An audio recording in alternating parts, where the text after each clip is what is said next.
Fresh. New Revolution. Radiopirate.com. OK, on est prêt. 2-3 petits ajustements avant de commencer. Voilà, merci. Je ne suis pas sur la bonne caméra, mais c'est pas grave, on va faire avec elle. Tout est beau de votre bord, les amis? Oui. Parfait. Excellent. Un peu de neige? J'ai vu Jerry arriver dans le chemin. Un genre de pouce de neige, à peu près, là, ouais. Un petit pouce. Est-ce que Montréal en a eu plus? Est-ce que je comprends? Montréal aurait eu une genre de... j'ai vu le post de GND hier qui disait que Louise était arrivée. My God. Louise est arrivée. Louise est arrivée dans la tempête. C'est son premier bébé? C'est son deuxième? Non. C'est son deuxième. Ben, c'est le deuxième de sa blonde. Les gars, là, on n'a pas vraiment des bébés. En plus, on ne sait même pas si c'est vraiment nous autres. C'est tant qu'il n'y a pas de test, on ne sait pas si c'est nous autres. Une chose est sûre. J'ai vu la vidéo de Barron Trump et Donald Trump peut être garanti que Barron est son fils. C'est incroyable. Si boire de si boire. Ah non, c'est... Ils ont exactement la même ère. C'est le même gars que quand on a connu Trump jeune. Il est pareil. Il a demandé à Dana White hier si Dana White voulait l'entraîner pour faire un champion du UFC. Il dit, veux-tu l'entraîner pour faire un champion du UFC? T'as-tu vu ce monstre, toi? Mais j'ai l'impression que Barron, pendant ces 4 ans-là, on va le voir beaucoup. D'abord, tu vois ses manières, tu vois. De toute la gang, OK? C'est probablement avec sa fille. C'est quoi sa fille, là? Celle qui est très distinguée. Ivanka. Ivanka. Je pense que Barron, avec Ivanka, est probablement de ce qu'il y a de plus proche de Donald. Et tu le vois par les manières, tu le vois par le style. Les deux, tu sais, Ivanka et Barron, je peux te dire tout de suite qu'ils sont présidentiels. Je ne peux pas dire la même chose de Eric, qui est une bonne tête pour gérer les compagnies de son père pendant que son père n'est pas sa job. Donald, qui est probablement le genre de weirdo de la gang un peu, mais tu sais, weirdo, entre guillemets, là, on va dire le plus bum de la gang. Tiens. Et lui, c'est le plus vieux, je pense. Ça, c'est le plus vieux. C'est le plus vieux. Tiffany, on voit que proche de son père, très proche de son père, mais elle ne veut pas être comme Ivanka du tout. Mais on est capable déjà de voir qui est la relève. Et Ivanka est probablement, si elle le désire, elle va probablement faire une run de ces 4. Elle va peut-être devenir la première femme à être présidente. Si ce n'est pas Tulsi Gabbard, ce sera peut-être elle, la première femme présidente. Et à ce moment-là, je n'ai pas l'impression que ça va compter. La fille de Trump, présidente des États-Unis. Non, ça ne comptera pas. Finalement, là, l'histoire, le plafond de verre est pété. Il n'y aura pas de plafond de verre. Là, ça va être... non, ça n'a pas de base une voile, bleu. Et Barron, avec les images qu'on voit, c'est incroyable. C'est incroyable. C'est Trump quand il était jeune. C'est lui. Puis là, on sait que dans la campagne, Barron a eu beaucoup de choses. D'ailleurs, je ne sais pas si vous avez pogné le vidéo qui raconte que c'est une vidéo d'un stratège démocrate puis qui est en crise après l'équipe démocrate parce qu'il dit, bon, vraiment, c'était toutes des hosties d'influencers de 23, 24 ans dans le bureau. La plus vieille qui dirigeait avait 25 ans. OK? C'était la plus vieille, 25 ans. Donc, c'est là-dessus. L'équipe de Kamala Harris était dans les mains de plusieurs juniors.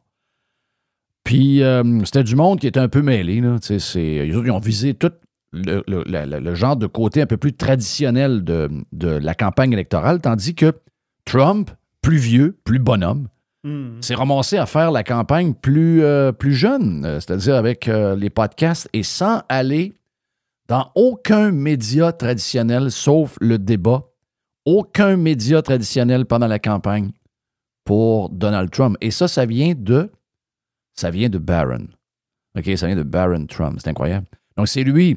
Et de ce qu'on comprend, c'est que Donald a déjà décelé que Barron a probablement le meilleur pif politique de tous ses enfants.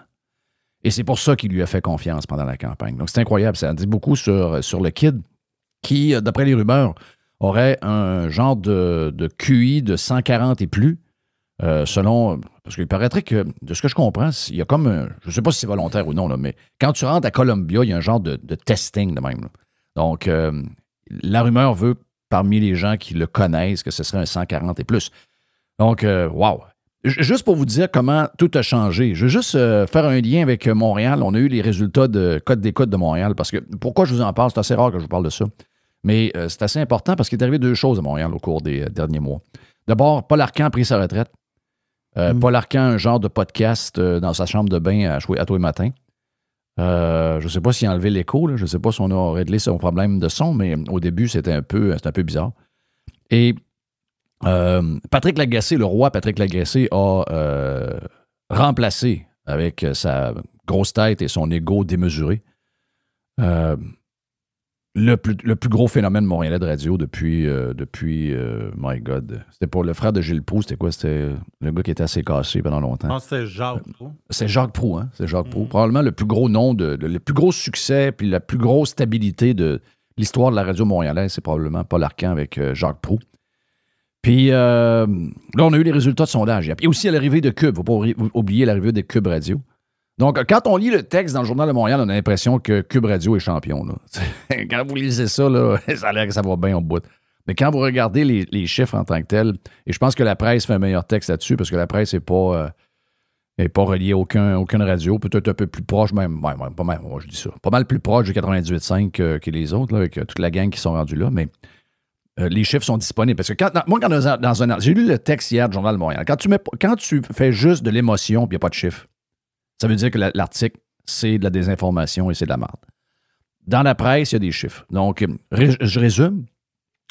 Puis ça donne raison à Barron Trump. C'est pour ça que je vous en parle. Ça donne raison exactement à Barron Trump. Puis à tous ceux qui ont fait le switch, parce que je vois que beaucoup de monde nous envoie leurs photos de leur écoute sur Spotify. Et Radio Pirate est toujours premier pour ces gens-là, donc merci. Souvent, une fois sur 2, les gens m'envoient leurs choses.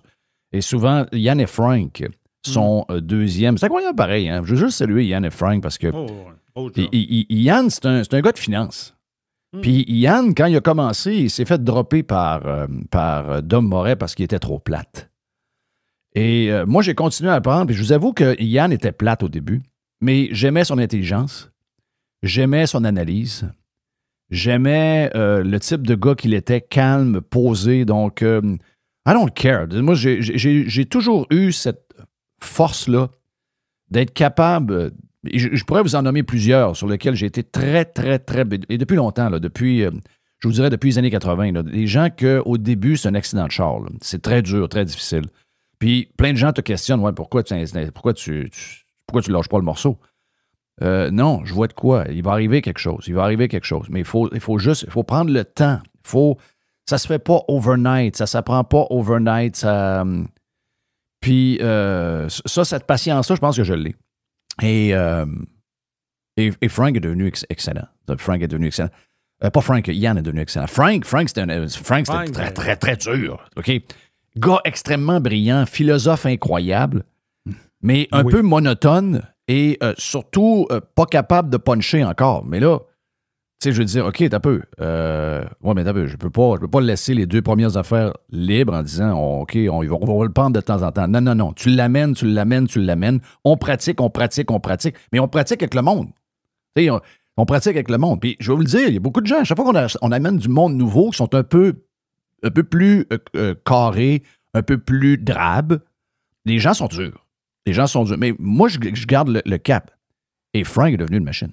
Donc, je veux juste les saluer parce que ils sont devenus un très bon podcast.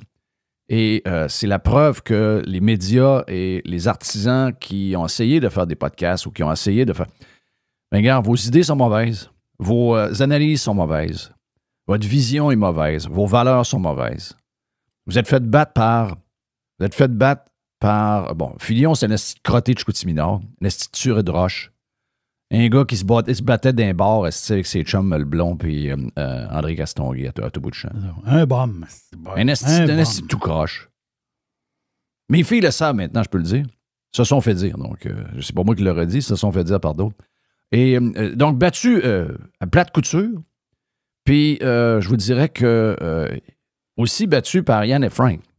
Un gars de finance et un philosophe qui devrait être dans un cégep en train d'enseigner. Oui. OK, vous êtes fait rosser, là. Donc, imaginez-vous, là, vous êtes des gens, les grosses têtes, les ci, les ça part des podcasts, il y a zéro intérêt. Bravo à Yann et Frank. On est bien content de... Parce que, tu sais, c'est comme une genre d'équipe, même si on n'est pas ensemble. Et j'aime beaucoup faire le moment du mercredi. Je l'aurais dit hier, d'ailleurs, après. Ça fait vraiment... Il y a vraiment une belle complicité entre... C'est spectaculaire. Entre quand ils sont ici avec vous deux, là, c'est l'enfer. Donc, les boys sont salués. Moi, je me rappelle la première visite de... Tu te rappelles-tu la première visite de Frank à Radio Pirate? Moi, je me rappelle très bien la première visite. Je m'en rappelle parce que c'est là... Tu t'en rappelles, Joey? Non, je me rappelle pas. Ah, tu t'en rappelles pas. Ben oui, il était arrivé, puis il nous avait écrit, là, comme beaucoup de monde nous écrivent, là, puis là, j'avais dit à Jeff, j'ai demandé à Jeff, j'ai dit, regarde, lui, il nous a écrit, là, mais il dit qu'il était dans la... Philosophie. Quoi? Dans la philosophie, mais aussi en tout cas, je me rappelais pas c'était quoi sa spécialité à ce moment-là. Il y a du stock à dire. Il y avait du stock à dire. Puis là, j'ai dit, l'affaire, c'est qu'il n'y avait pas aucune faute dans son email. C'est très rare. Ouais. Là, Jeff, il dit, invite-les. Il dit, regarde, on verra. Si ça ne marche pas, ça ne marchera pas. Puis finalement, je pense que le premier podcast, il a fait... vous avez fait un genre d'1 heure, 1 heure et demie facile, là. Oui, facile. Non, ça a été magique, le c'est premier. C'est là que le nom des demi-heures est sorti. Là. Tout de suite au premier. Oui, là. Okay. Exact. Je pense que ça a sorti au premier, effectivement. Oh. En tout cas, donc, salutations à tout le monde. Puis pour revenir sur les chiffres du 98.5 et de Cube Radio, c'est accident de char pour les deux. Là. Et pourquoi Barron Trump a raison, pourquoi je fais un lien avec ça, c'est pour vous montrer que si vous faites des campagnes si vous faites des campagnes au Québec pour les mairies, pour la prochaine élection provinciale, pour l'élection fédérale, vous devez suivre le conseil de Barron Trump. Ça se passe dans les podcasts. Les médias traditionnels sont décédés. La preuve, le 98.5, avec le départ de Paul Arcand, a vécu un sondage affreux. Là. 5 parts de marché. Les parts de marché à Montréal, 5 parts de marché, c'est des millions de dollars. Okay? Voyons, toi. Ce sont des millions de dollars.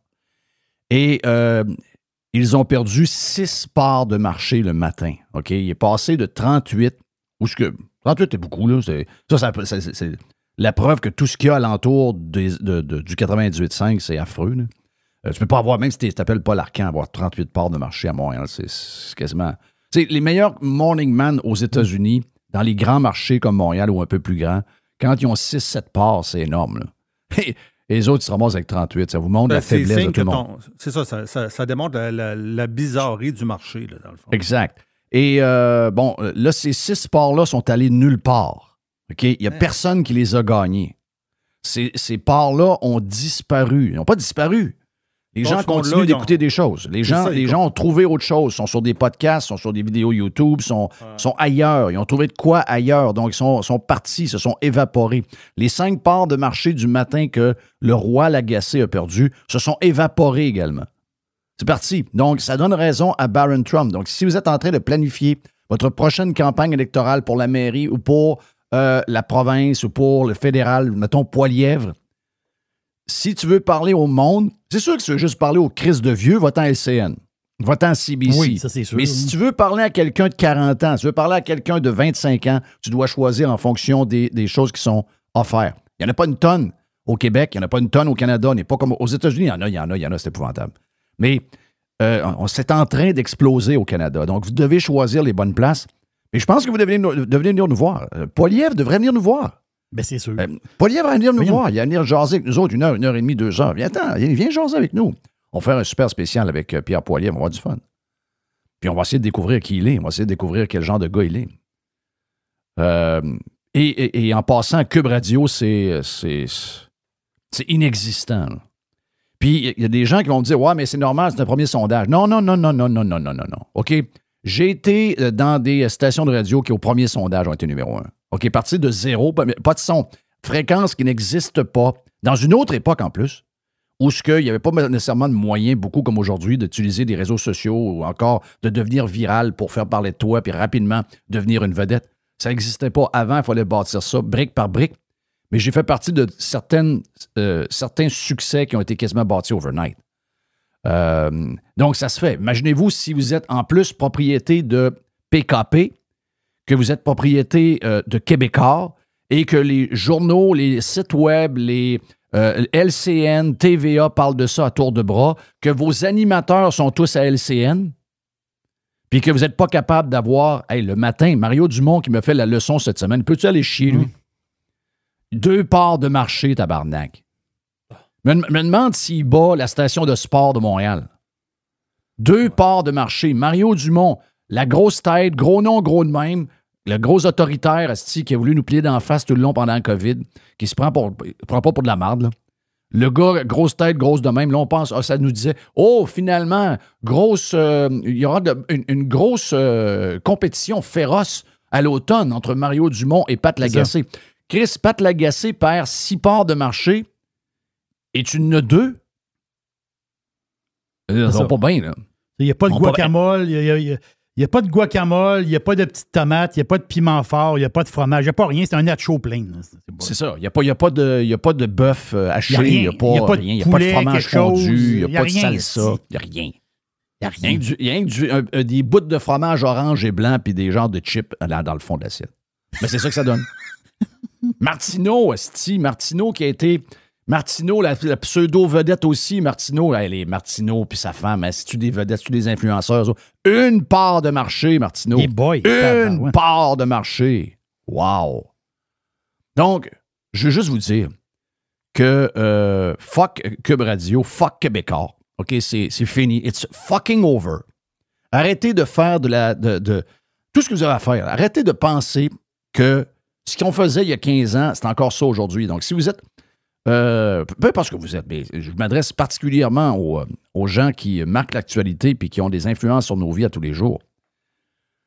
Si vous êtes en politique, si vous voulez vous présenter à la mairie de Montréal, si vous êtes... Hey, Mélanie Joly, tabarnak, pardon de ça. Mélanie Joly, j'ai collé Mélanie Joly à la tête de Montréal hier. Oui. Et la même journée, le New York Times nous fait un texte sur Mélanie Joly nous disant que c'est peut-être la future première ministre du Canada. Le New York Times, c'est aussi marqué en gros faillite sur le building, là. S'il n'y a personne dans le New York Times, ils sont quasiment 2000. Journal quasiment en faillite, on va se le dire. Là. C'est un journal qui perd beaucoup d'argent. Là. C'est des journaux. Écoutez, le Washington Post a perdu 77 millions l'année passée. Imaginez-vous comment le Washington Post, le New York Times a perdu. Ils ont dû perdre 100 millions. Mais il y a encore, pour leur réputation, ils ont encore 2000, 2500, 3000 personnes dans le building à écrire des affaires. Il n'y a personne qui s'est rendu compte que Mélanie Joly, elle ne peut pas être première ministre du Québec parce qu'elle est un peu... Hein? Elle est un peu... Non, elle est un peu faible, là. J'ai des bons mots. Oui, on a parce que Chantal n'est pas contente. Chantal n'est pas contente du tout. Ben, pas contente parce que là, il y a de l'ombre sur son Trudeau. OK, elle a parlé, elle a vu le texte. Oui, oui, elle a parlé de ça. Là. Tu peux pas, faire je ne vais pas me perdre là-dessus, mais juste finir sur mon point, c'est que... Non, mais juste te dire une chose, c'est que Masbourian a dit quelque chose de... Masbourian a bien expliqué Mélanie Joly. OK. Il a dit, c'est une personne qui manque de mots sur les enjeux. J'aime ça. Oui, j'aime ça. Bravo à Patrick Masbourian. Ça, c'est une manière très polie de dire qu'elle est un peu tarte. Oui, elle manque de mots sur les enjeux. Ouais. OK. Je l'ai noté parce que je me suis dit, c'est vraiment beau. Oui, puis on va l'utiliser. Comment envoyer... C'est ça. Ça dit ce que ça veut dire. Bravo à lui. Bravo à lui. Donc, moi, j'ai fait c'est pas moi qui le dis, là. J'ai juste fait la translation de ce qu'a dit Masbourian. C'est ça que ça veut dire. C'est une manière très, très polie, en mettant des gants blancs, de dire la fille est un peu tarte. C'est ça. OK. Donc, puis, je sais pas dans la vie si elle l'est. OK? Moi, je la connais pas, là. Mais quand elle s'exprime au micro, ça sort pas. En anglais, en français, ça sort pas. Il n'y a rien qui sort. Mais si jamais Mélanie Joly décide de se lancer en politique pour Montréal, ou même pour le Canada, tu sais, ben, Mélanie Joly, il faut qu'elle passe par ici. C'est un détour incontournable de venir faire un tour. C'est ça aujourd'hui. Laissez faire. Il faut que j'aille à RDI, il faut que j'aille à CBC News, il faut que j'aille à CTV News, il faut que j'aille parler à quelqu'un du Globe and Mail. Chris, vous parlez à des morts, vous parlez à des gens qui sont quasiment morts. Les gens qui sont là, c'est les gens décédés, c'est des gens à la retraite qui ont de la misère à se lever du divan, qui mangent quasiment plus, le frigidaire est toujours vide, ils ont jamais faim. Ben oui, parce que c'est la fin de la patente, là. On est rendu au bout de la patente. Si vous voulez parler à du monde vivant, ben vous venez nous voir. Pas compliqué, là. Donc, même chose pour les postes de maire. C'est qui va se présenter à Montréal? Pas d'idée. La rumeur, c'est GND. GND avec Louise. Hey, sa fille s'appelle Louise, puis elle est dans une tempête. Les vieux noms, là, c'est pas tout beau. OK, on va se dire... Regarde, je vais être très pas fin pour des gens qui sont proches de moi. Louise, c'est pas un nom qu'on peut réutiliser. C'est un nom qui est... je peux comprendre que des fois, dans les vieux noms, il y a des vieux noms. Arthur est revenu. Arthur, c'est bon. Arthur, c'est bon. Il y a plein de vieux noms qui sont revenus. Mais il y a des vieux noms qui ne peuvent pas revenir. Ma blonde s'appelle Marie-Claude. J'ai dit un matin, ton nom ne peut pas revenir.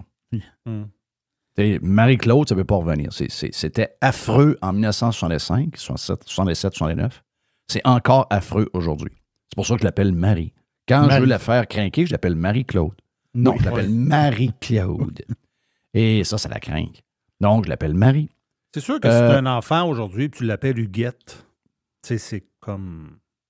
Mais même Louise, c'est le nom de ma mère. Et ma mère, c'est la première à dire, non, mais Louise, ça fait pas pour un enfant. Regarde, c'est up to them. Mais si jamais GND se lance à la mairie de Montréal, au nombre de Montréalais qui écoutent, plus de la moitié de notre écoute maintenant, c'est la région de Montréal. La ville de Montréal en tant que telle, j'ai pas les chiffres, là, mais j'imagine que c'est une bonne partie de ça aussi. Donc, go, come on. Puis, sais-tu quoi? Quand tu es à la mairie de Montréal, même si les gens qui écoutent, il y a des gens de la couronne de Montréal, ils sont impliqués. Je sais qu'ils n'ont pas le droit de vote, mais ils sont impliqués parce que le maire de Montréal ou la mairesse de Montréal a un impact sur la vie des gens qui vivent en couronne. OK? Donc, c'est important. Donc, si jamais...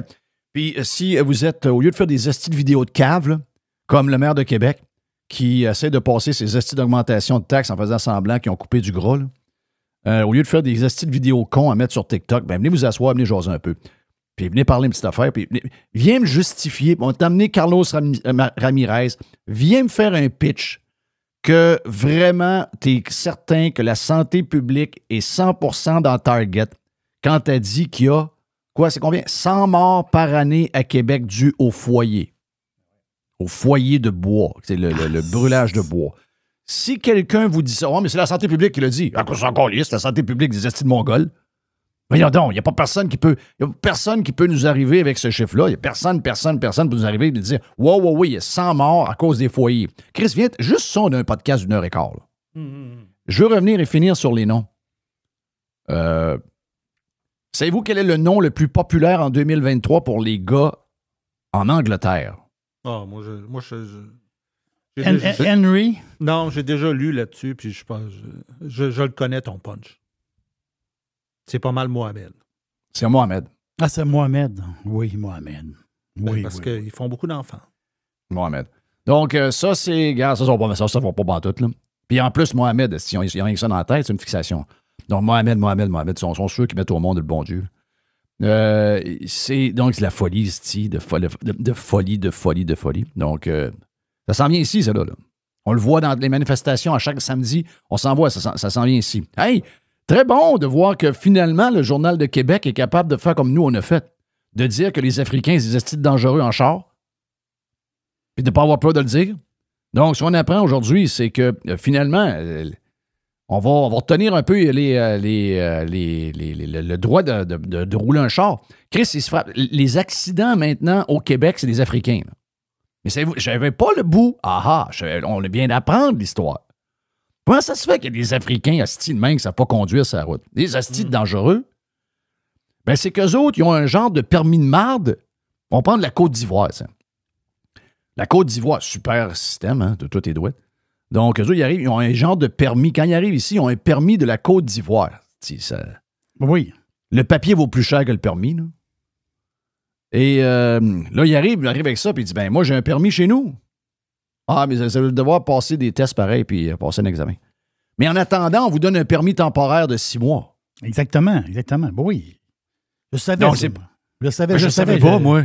Moi, je savais. Je savais pas ça pas tout. Oui, parce que quand ils vont passer le test, à un moment donné, ils vont passer le test. Puis, en attente de passer le test, vu qu'ils ont un permis, ils peuvent rouler avec. Ils passent le test, puis même s'ils ne passent pas le test, au prochain test, mettons qu'il y a une différence de 3-4 mois entre les deux tests, mais ils continuent à chauffer. Ah, c'est weird. Non, c'est complètement sauté. C'est pour ça que... Puis là, on se retenait un peu de le dire parce que là, Chris... c'était une évidence.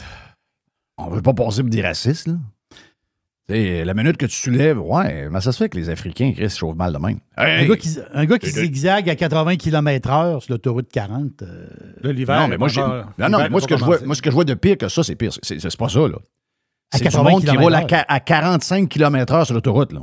Oui, c'est ça. Puis des fois, c'est à voie de gauche, là. Oh, oui. Avec des astis de chars douteux en plus, là. Alors...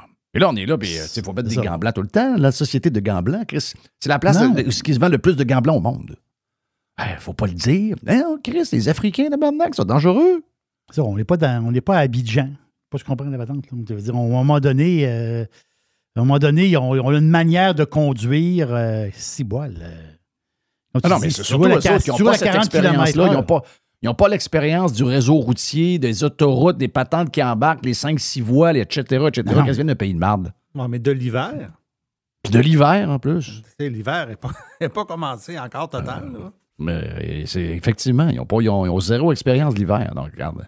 Mais au moins, Chris, on va leur donner de temps en temps, on peut leur donner des petites médailles. Là. Donc, ils sont mourants en plus. On va leur donner des petites gommettes. Là. Ça va leur faire plaisir.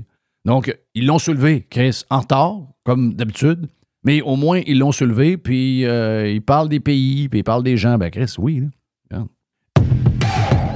Ah ben voilà pour le Liberté d'aujourd'hui. Ce gros jeudi, Gilles Parent est pas mal prochain avec notre chum Jerry qui fait la boîte. Boîte du jeudi, c'est quoi? C'est la boîte Jerry Business Network. Et on lance le week-end un peu plus tard avec l'aubergiste. Radio Pirate. Making history again. Jeff Fillion. Oh. Hit me. Il y a une petite boîte. Il y a une petite boîte. Il y a une petite boîte.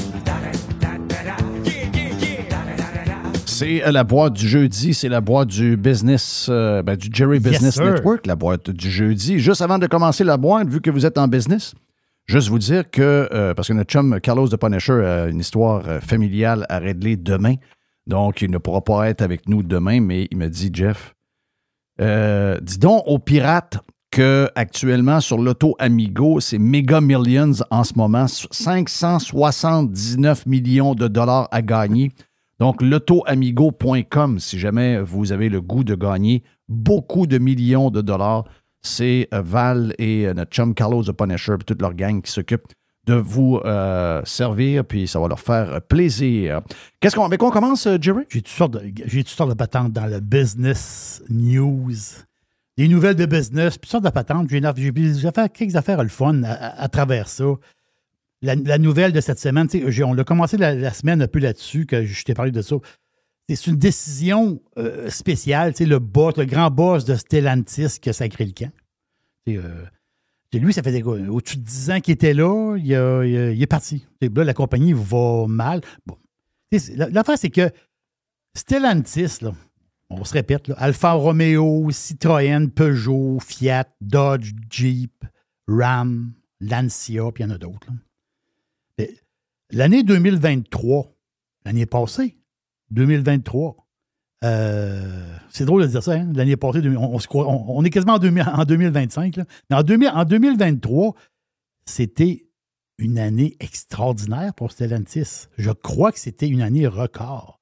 Donc, mais tout s'est effondré en 2024. Pas des farces. On parle de baisse en 2024 de Stellantis de 27 %. Pensez à ça 2 secondes. Là. Donc, le nombre de véhicules baisse de 20 %, mais on parle du chiffre d'affaires qui a baissé de 27 % Pour une compagnie de cette grandeur-là, c'est complètement fou. Là. Mais là, l'affaire, c'est que le gars, il est parti. Puis là, je te disais, ouais, là, l'autre, il faut qu'il se trouve une nouvelle personne. Puis là, il y a des genres de rumeurs qui arrivent d'Italie, parce que c'est la gang de Fiat qui est là-dedans aussi, là, à quelque part. Et là, ça serait un gars c'est pas tout le monde qui le connaît.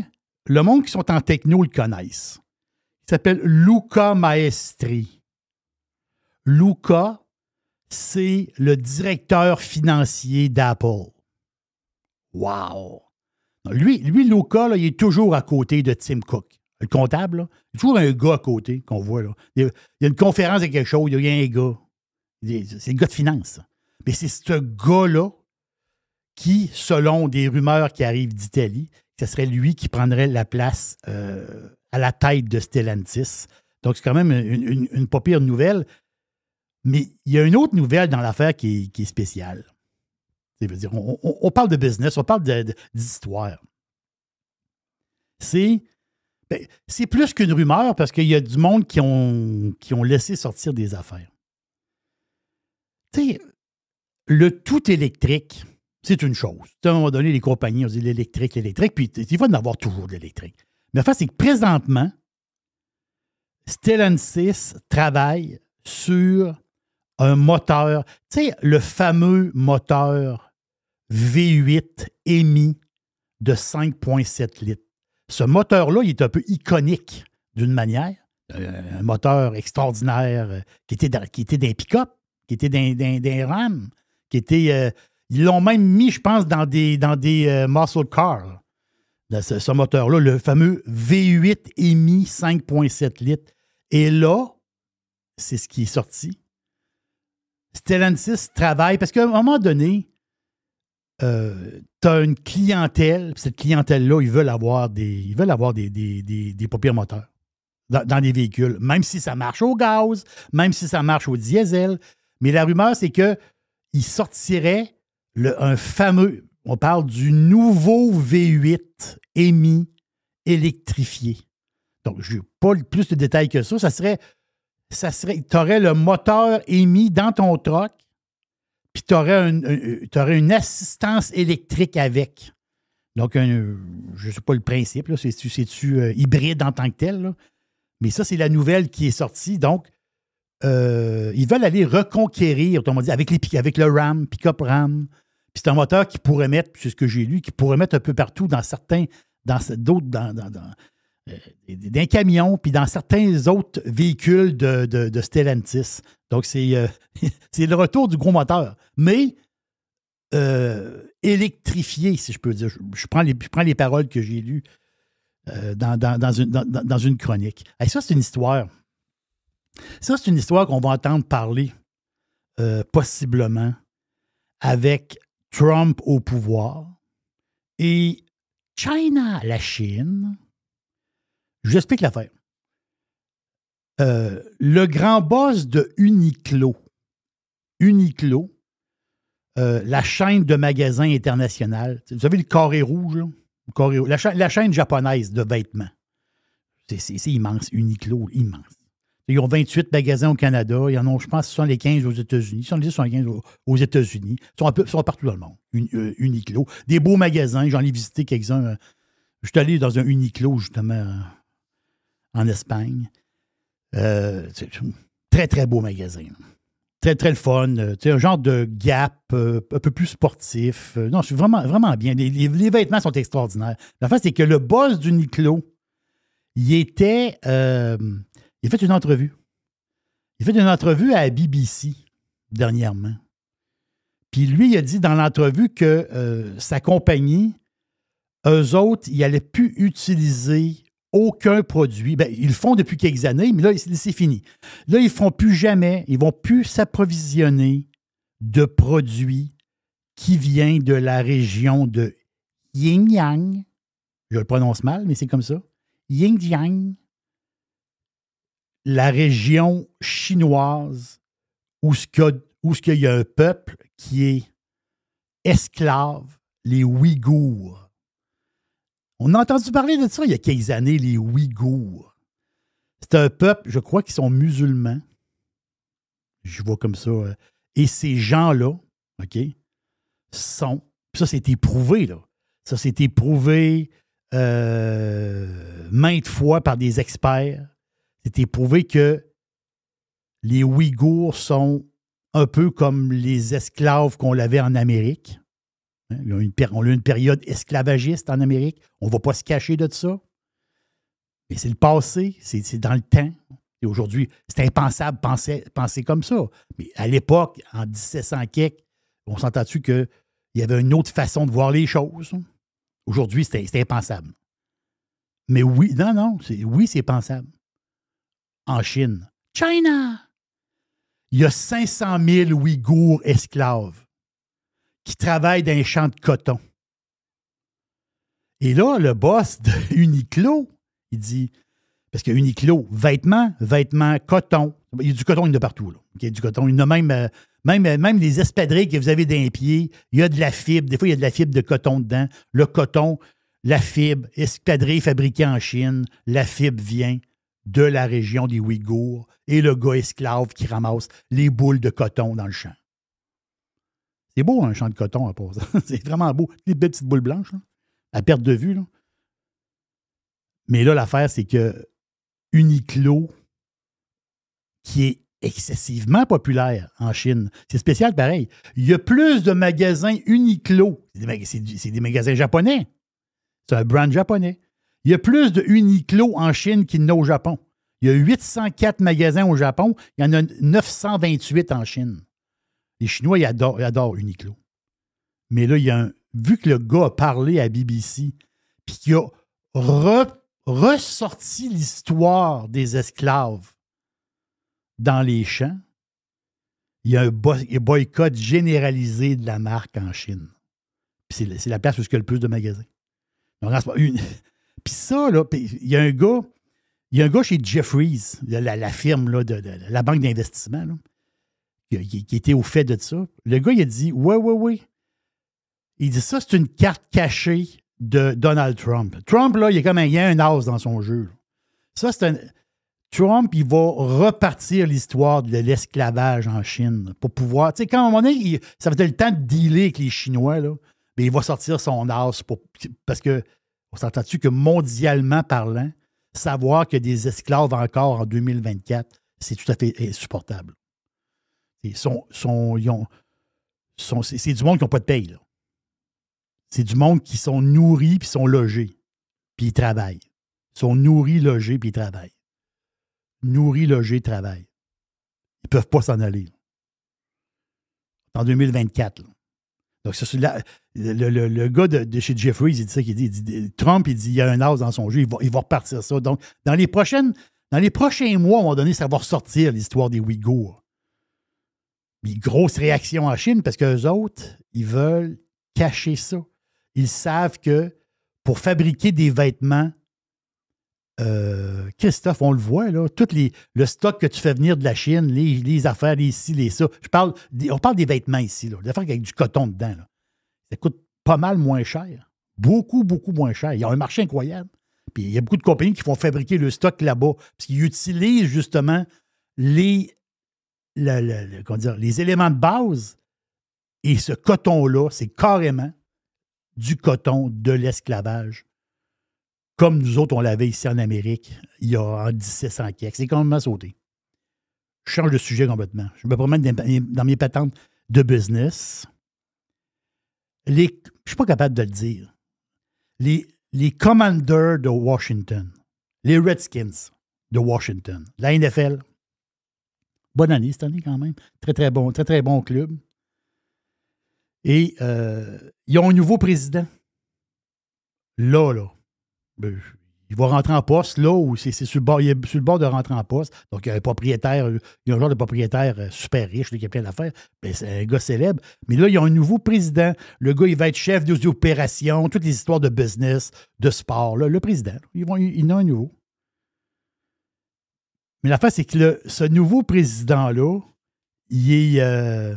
parce que on parle de compagnie, puis on parle d'histoire, là. Ce nouveau président-là, c'est un gars qui arrive de la soupe. C'est le boss de Campbell Soup qui va être le nouveau président des Redskins de Washington. Mais ce gars-là, Mark Klaus, qui s'appelle Klaus, lui, il est chez Campbell Soup depuis... Ben là, il va partir là, il s'en va à Washington pour les Redskins. Mais avant, lui, ça fait, je pense, une quinzaine d'années ou une dizaine d'années qui est avec Campbell Soup. Mais je vous parle de ce gars-là pour une chose. Lui, quand il est rentré, ça fait moins longtemps que ça, je pense que c'est en 2018, ou dans ce coin-là. Quand il est rentré pour Campbell, la compagnie Campbell était dans la merde. Là. Ça, c'est une institution. Là. Institution américaine, c'est un brand iconique. La soupe, Campbell. Tu peux pas iconique que ça. Et lui, ce gars-là, quand il est rentré là, il a ramassé une compagnie dans la merde. Puis eux autres, ils tenaient debout pour une chose encore, leurs dividendes. S'ils ne donnaient plus de dividendes, le stock crachait en bourse. Mais le stock a survécu, entre parenthèses. Oui, il y a eu des hauts et des bas, mais c'est quand même un blue chip boursier, Campbell. Mais le gars, il a réussi à passer à travers la tempête. Et, justement, il a préservé ce dividende-là. Encore aujourd'hui, Campbell donne 3,5 de dividende. C'est quand même très, très... C'est bon. Les autres, ils donnent ils donnent du dividende, eux autres, depuis 1985. Ils n'ont jamais arrêté. Aux 3 mois, ils donnent du dividende dans ton compte. Depuis 1985. Ils ne voulaient pas arrêter d'en donner. La compagnie était dans la merde. Klaus est arrivé là, puis il a nippé à patente. Là, je me disais, parce que Campbell Soup, c'est plusieurs petits... Oui, t'as la soupe, parce que les gens, en général, on mange moins de soupe qu'on mangeait. Tu sais, les habitudes de consommation changent. Peut-être que ça va revenir, mais nos parents ou nos grands-parents, là, je parle pour moi, là, les personnes... Tu sais, quand t'arrivais chez quelqu'un, il y avait toujours une soupe. T'as une soupe. Tu sais, aujourd'hui, c'était plus une soupe repas. Mais à l'époque, t'avais la soupe. T'avais la poulet et nouilles, t'avais la soupe aux légumes. Mais tu veux dire, avant, t'avais toujours une soupe avec des biscuits soda. Là. Les vieux, ils mangent toujours de la soupe avec du biscuit soda. Nous, quand on va être vieux, on ne mangera pas de soupe avec des biscuits soda. Là. C'est comme une habitude du temps. Mais on mange moins de soupe, sauf que cette compagnie-là, c'est un peu diversifiée, mais justement, tu sais, eux autres, Campbell, sont en pleine patente. Ils sont dans la grignotine. Beaucoup de petites grignotines. Tu sais, les Goldfish, les chips, là, les Cape Cod. Les chips Cape Cod, là, c'est eux autres. Là. Les pretzels Snyder, c'est eux autres. Ils ont plein de patentes pour grignoter, crouche. Mais je me suis dit, Jeff, ce gars-là, Klaus, qui a sauvé Campbell Soup, en partie, il a sauvé ça comment? Parce que lui, il a sauvé ça d'une manière spéciale. Ils ont fait l'achat, puis là, tu vas m'aider. Ils ont fait l'achat d'un brand, un pur brand All-American. Ils ont acheté pour 2,7 milliards une marque célèbre américaine, les sauces Rao's. R-A-O''S. Rao's. Est-ce que tu connais les sauces Rao's? Pas du tout. Pas du tout. Zéro. Tu sais, les sauces en pot, tu sais, les sauces que tu achètes, là, basilic, marinara, Je vais aller voir. Oui, les sauces Rao's, il y en a partout là, aux États-Unis. Remets-moi le nom, redonne-moi le nom. C'est R-A-O''S. Il y en a d'un Costco, il y en a d'un Loblaw. Puis là, ici au Canada, on les a depuis quelques temps. Depuis à peu près, regarde, maximum 2 ans, ce produit-là, il est rentré au Canada. Mais aux États-Unis, c'est partout. Là. C'est un peu sur le même principe. Quand tu vas au supermarché, des pots de sauce. Ah oui, je les connais. Ben oui, je les connais. Bon, il y en a partout. Partout. Mais la face, c'est que Rao's, c'est la sauce la plus aimée des Américains. Je ne parle pas de sauce à la viande comme on fait à la maison. C'est pas ça. C'est les sauces tomatées, basilic, marinara, les pots de sauce. Là. Ils ont des compétiteurs, eux autres, comme Classico, la sauce Classico. Exact. Il y a la gang, il y a l'ancien acteur. Voilà, exactement ça. Paul Newman. Des pots de sauce. Là. Mm-hmm. Mais Rao's, la grande force. Donc, ils ont des sauces basilic, ils ont marinara, low ça. carbs, ils ont Alfredo, ils ont arrabbiata, ils ont homemade creamy vodka sauce. C'est ça. Donc, sauce tomatée. Ils ont roasted garlic tomato sauce. Ils ont la sauce bolognaise, donc ça, c'est plus de viande, j'imagine? Il y a un peu de viande dedans, oui. Après ça, il y a la spicy arrabbiata. Il y en a un méchant paquet, là. Oui. Eux autres, là, c'est le brand le plus je parle dans cette niche-là. C'est le top aux États-Unis. Donc, en vente. Ils sont chez BJ, ils sont chez Sam, ils sont chez Costco, ils sont chez Target, ils sont partout. Walmart, ils sont partout. Il paraît que c'est réellement la meilleure sauce tomate. Je parle tomate pour pâte. Là. C'est la tu peux acheter du pesto aussi. Ils ont du pesto. Oui. Donc, ils ont toutes sortes de produits dérivés aussi en plus de ça. Ben, eux autres, leur grande force, c'est quoi cette sauce-là? Parce que c'est une sauce qui a une histoire. Et c'est ça. Ouais, pourquoi est-ce si populaire? C'est quoi? C'est moins d'ingrédients douteux? C'est quoi l'histoire? Oui, ça, c'est la première chose. Donc, la sauce n'est pas épaissie avec des... elle n'est pas épaissie avec... Il n'y a pas d'épaississeur dedans. Elle est naturelle. Il n'y a pas de sucre, genre sirop de maïs rajouté. Et il n'y a aucune couleur artificielle. Donc, c'est une sauce en pot, mais pas de marde dedans. OK. Mais la patente... Pas de cornstarch pour la rendre plus consistante. Il y a du monde qui disent « Ouais, la Rao's est un petit peu plus liquide. » C'est normal, parce qu'eux autres, ils font la sauce, intégrale que le restaurant Rao's faisait. Mais là, la patente. Mais le restaurant est à Miami, lui. Ben, le premier restaurant était à New York. OK, parce qu'il y en a un à Miami. Je viens de voir ça. Il y a un restaurant à Miami. Voilà. Je ne voyais pas le lien entre les deux. C'est quoi l'histoire? Il y a comme un lien entre les deux. C'est quoi? Ça part d'un restaurant? Ça part d'un restaurant. Parce que Rao's, tu sais, les Américains, c'est un peuple qui ont l'histoire au bout des mains. L'histoire, là, pour eux autres, là, ça a une valeur. Hein? C'est-à-dire, nous autres, on a un passé. Nous autres, les Québécois, on a un passé. Puis notre passé, on y fait un finger. Ben, fuck you. Parce qu'on peut dire, nos bâtisseurs ici, c'était des héros. Là. On s'en calisse aujourd'hui. Là. Mais les Américains, les autres, ils ne voient pas ça comme ça. Eux autres, ils ont quelque chose en dedans d'eux autres. Et Rao's, c'est l'histoire d'un Américain qui a débarqué à la fin des années 1800 avec le rêve américain. Un Italien, un pur Italien, il arrive d'Italie. Il s'est sauvé le cul de l'Italie. Il crevait de faim là-bas, dans les années 1800. Il est arrivé aux États-Unis, installé à New York. À un moment donné, il s'est parti un petit comptoir, il s'est parti un genre de petit comptoir pour prendre une petite bière sur le bord de la rue. Là. C'est juste un petit genre de mini-bar. C'est un petit bar de rien. Telle l'affaire. Fait que il a roulé sa bosse avec ça. Il a élevé sa famille avec ça. Un genre de petit bar. Là, il est arrivé la prohibition dans les années 30. Et là, lui, il ne pouvait plus avoir son petit bar. Fait que ce qu'il a fait, c'est qu'il l'a transformé en restaurant. Puis il a commencé à faire des pastas. Il a commencé à sortir ses recettes de sauce, puis faire des spags, puis des affaires de même. Mais ce petit restaurant-là, italien, qui était très basique, typique new-yorkais, ben avec le temps, à un moment donné, les années 50, les années 60, arrive en 1977, le New York Times fait un spécial sur le restaurant, puis ils disent les meilleures pâtes et la meilleure sauce. Les pâtes à sauce tomate, je parle. Vraiment, les pâtes à sauce tomate, là. Le top du top à New York, c'est chez Rao's. C'est là que la patente a parti en 1977. Là, c'était une folie. Là, le restaurant a grandi. Et depuis 1992, leur produit est dans les supermarchés. Mais au début, il était petit. Et aujourd'hui, ce brand-là, qui est devenu un très, très gros brand de sauce tomate aux États-Unis. On parle de 1896. Et voilà, exactement ça. Exactement ça.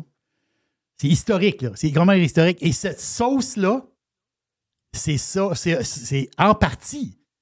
C'est Rao's qui a sauvé le cul à Campbell Soup. C'est le move du gars qui s'en va avec Washington.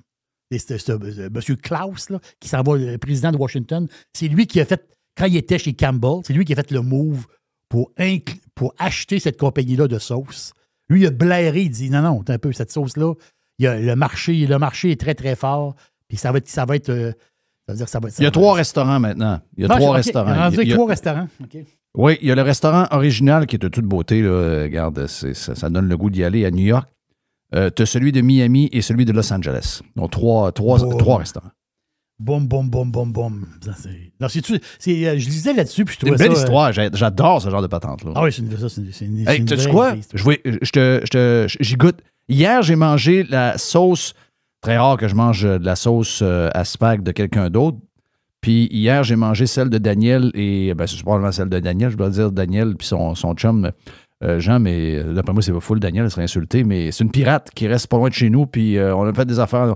Jean m'a aidé pour c'est pas mal lui qui l'a fait d'ailleurs, le changement de chauffe-eau. Puis là, ben, je donnais des calottes de Radio Pirate en échange. Puis j'avais déjà fait quelque chose d'autre pour eux autres. On se rend des services de même. Puis là, elle dit, ben là, les calottes, ça n'a pas de bon sens. Puis là, elle nous portait un pot de sauce. Donc hier, on a mangé de la sauce à spag à Daniel. Je veux la saluer. Elle était, regarde, 10 sur 10. OK? Puis moi, je suis critique avec la sauce. Des fois, il y en a qui rajoutent des épices un peu douteuses. Ben, pas douteuses, mais des épices qui maquillent un peu. Puis ça fait que je trouve que ça goûte un peu moins la sauce tomatée. Donc, chacun ses goûts là-dedans, là. C'est comme n'importe quoi, là. C'est comme lapide, c'est comme un paquet d'affaires. On a chacun nos goûts. Mais 10 sur 10. Mais là, tu m'as donné le goût et je te jure que d'ici le prochain Business Network, la prochaine boîte de Business Network, c'est sûr que j'y goûte. Je m'achète des boîtes, enfin, puis je vais peut-être un jour mettre sur ma liste, dans le wish list, on va aller manger au restaurant à Miami pour l'essayer. Ah ben c'est la boîte. Et c'est la boîte Jerry Business Network le jeudi. Il y a une petite boîte. Et il y en a plus de petites boîtes dans la version Prime. Il y a une petite boîte. Un peu plus tard, Gilles Parent. Il y a une petite boîte. Faites partie de l'invasion. Radiopirate.com. Radio Pirate. 100% 100% pirate. Every hour. Juste du bon stock. Radiopirate.com. Get pirate or get out. Le 2 pour 1 avec Jeff et Gilles Parent vous est présenté par National Granite, fabricant de comptoirs de quartz et de granit. Jusqu'au 31 décembre, National Granite vous offre 3 différents choix de quartz au prix réservé aux entrepreneurs. Demandez votre soumission gratuite sur nationalgranite.com. Bon matin, Québec. C'est Pirate and Friends. Et qui on a cette semaine, comme à toutes les semaines? Notre chum Jill. Avec Jill, notre Jill, on fait des podcasts. Avec Jill, notre Jill, on parle société.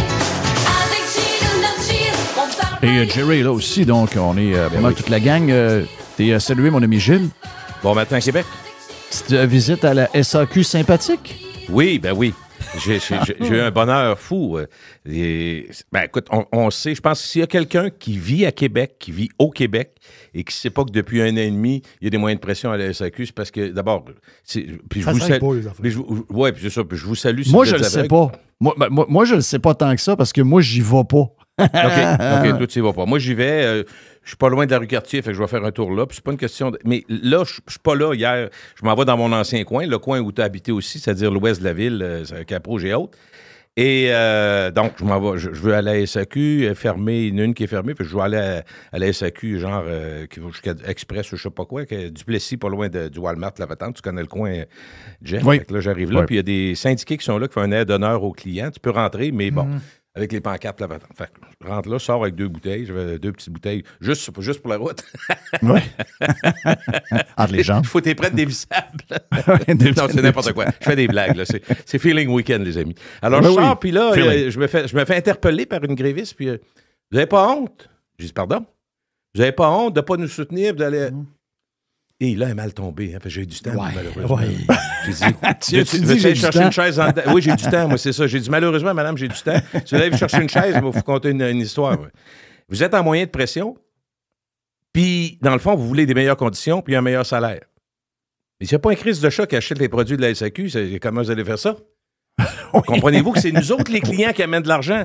Oui. Je pense que je pourrais... Écoute, si j'étais un consommateur et je ne vous soutenais pas en achetant, là, j'aurais pas honte, là, mais ça serait un choix de consommateur. Mais quand vous me dites j'ai honte, mais pas du tout. Mais je vous retourne la question. Moi, ça fait 1 an et demi qu'un matin, il y a un employé qui arrive avec une calotte de baseball puis habillé en baseball. Le lendemain, il est en pyjama. Le surlendemain, il est habillé en indien. C'est ça, la réalité, là. Puis moi, je vois ça. Moi, j'ai honte comme client parce que je pense à des touristes qui viennent, des touristes d'un peu partout qui arrivent, puis ils voient ça, les collants partout. On voit même plus les affiches, on voit même plus rien à l'intérieur. Les bouteilles mêlées. Mais vous vous rendez-vous compte? Là, vous prenez le gouvernement et les citoyens, parce que c'est étatique, par les chenolles, vous les tenez très serrés, vous faites ce que vous voulez. La honte, elle devrait être de votre bord et non de mon bord à moi. Je vais t'en rajouter. Envoie donc. Tu viens de dire étatique. Le stock qu'il y a dans le magasin, c'est à nous autres. Là. Oui, Ben oui. Exact. Oui, exact. Moi, quand je rentre chez Walmart, là, le stock dans le magasin, il n'est pas à moi. Il n'est pas à toi. Il est à Walmart. Oui. Et Walmart me vend du stock. Et quand je rentre à SAQ, ce qu'il y a en dedans, c'est à moi. Là. C'est à nous autres. C'est au Mais c'est même à l'employé. C'est à tout le monde, ça, je veux dire. C'est à tout le monde. Exact. Le gouvernement, c'est tout le monde. C'est de bon point, là. Oui. C'est notre stock. Non, oui. Écoute, Jeff... Ils n'ont pas conscience de ça. Non, j'ai pas conscience de ça. J'ai un défaut, Jeff, je remarque plus, parce que je sais que je fais des chroniques chaque semaine, tu sais que j'aime ça. Quand tu as passé ta vie à parler, puis à commenter, puis à analyser, c'est le fun. Puis j'ai un côté journalistique de base qui est le fun aussi. Mais écoute, petites expériences, c'est juste drôle. Mais en même temps, je me dis, voyons donc, je vais voir mes beaux-parents qui habitent dans le coin du quartier QB, là. On se comprend, donc les Halles de Sainte-Foy, dans ce coin-là, il y a un bloc appartement au pied carré. Alors, je vais faire un tour là, puis il y a un IGA qui est là.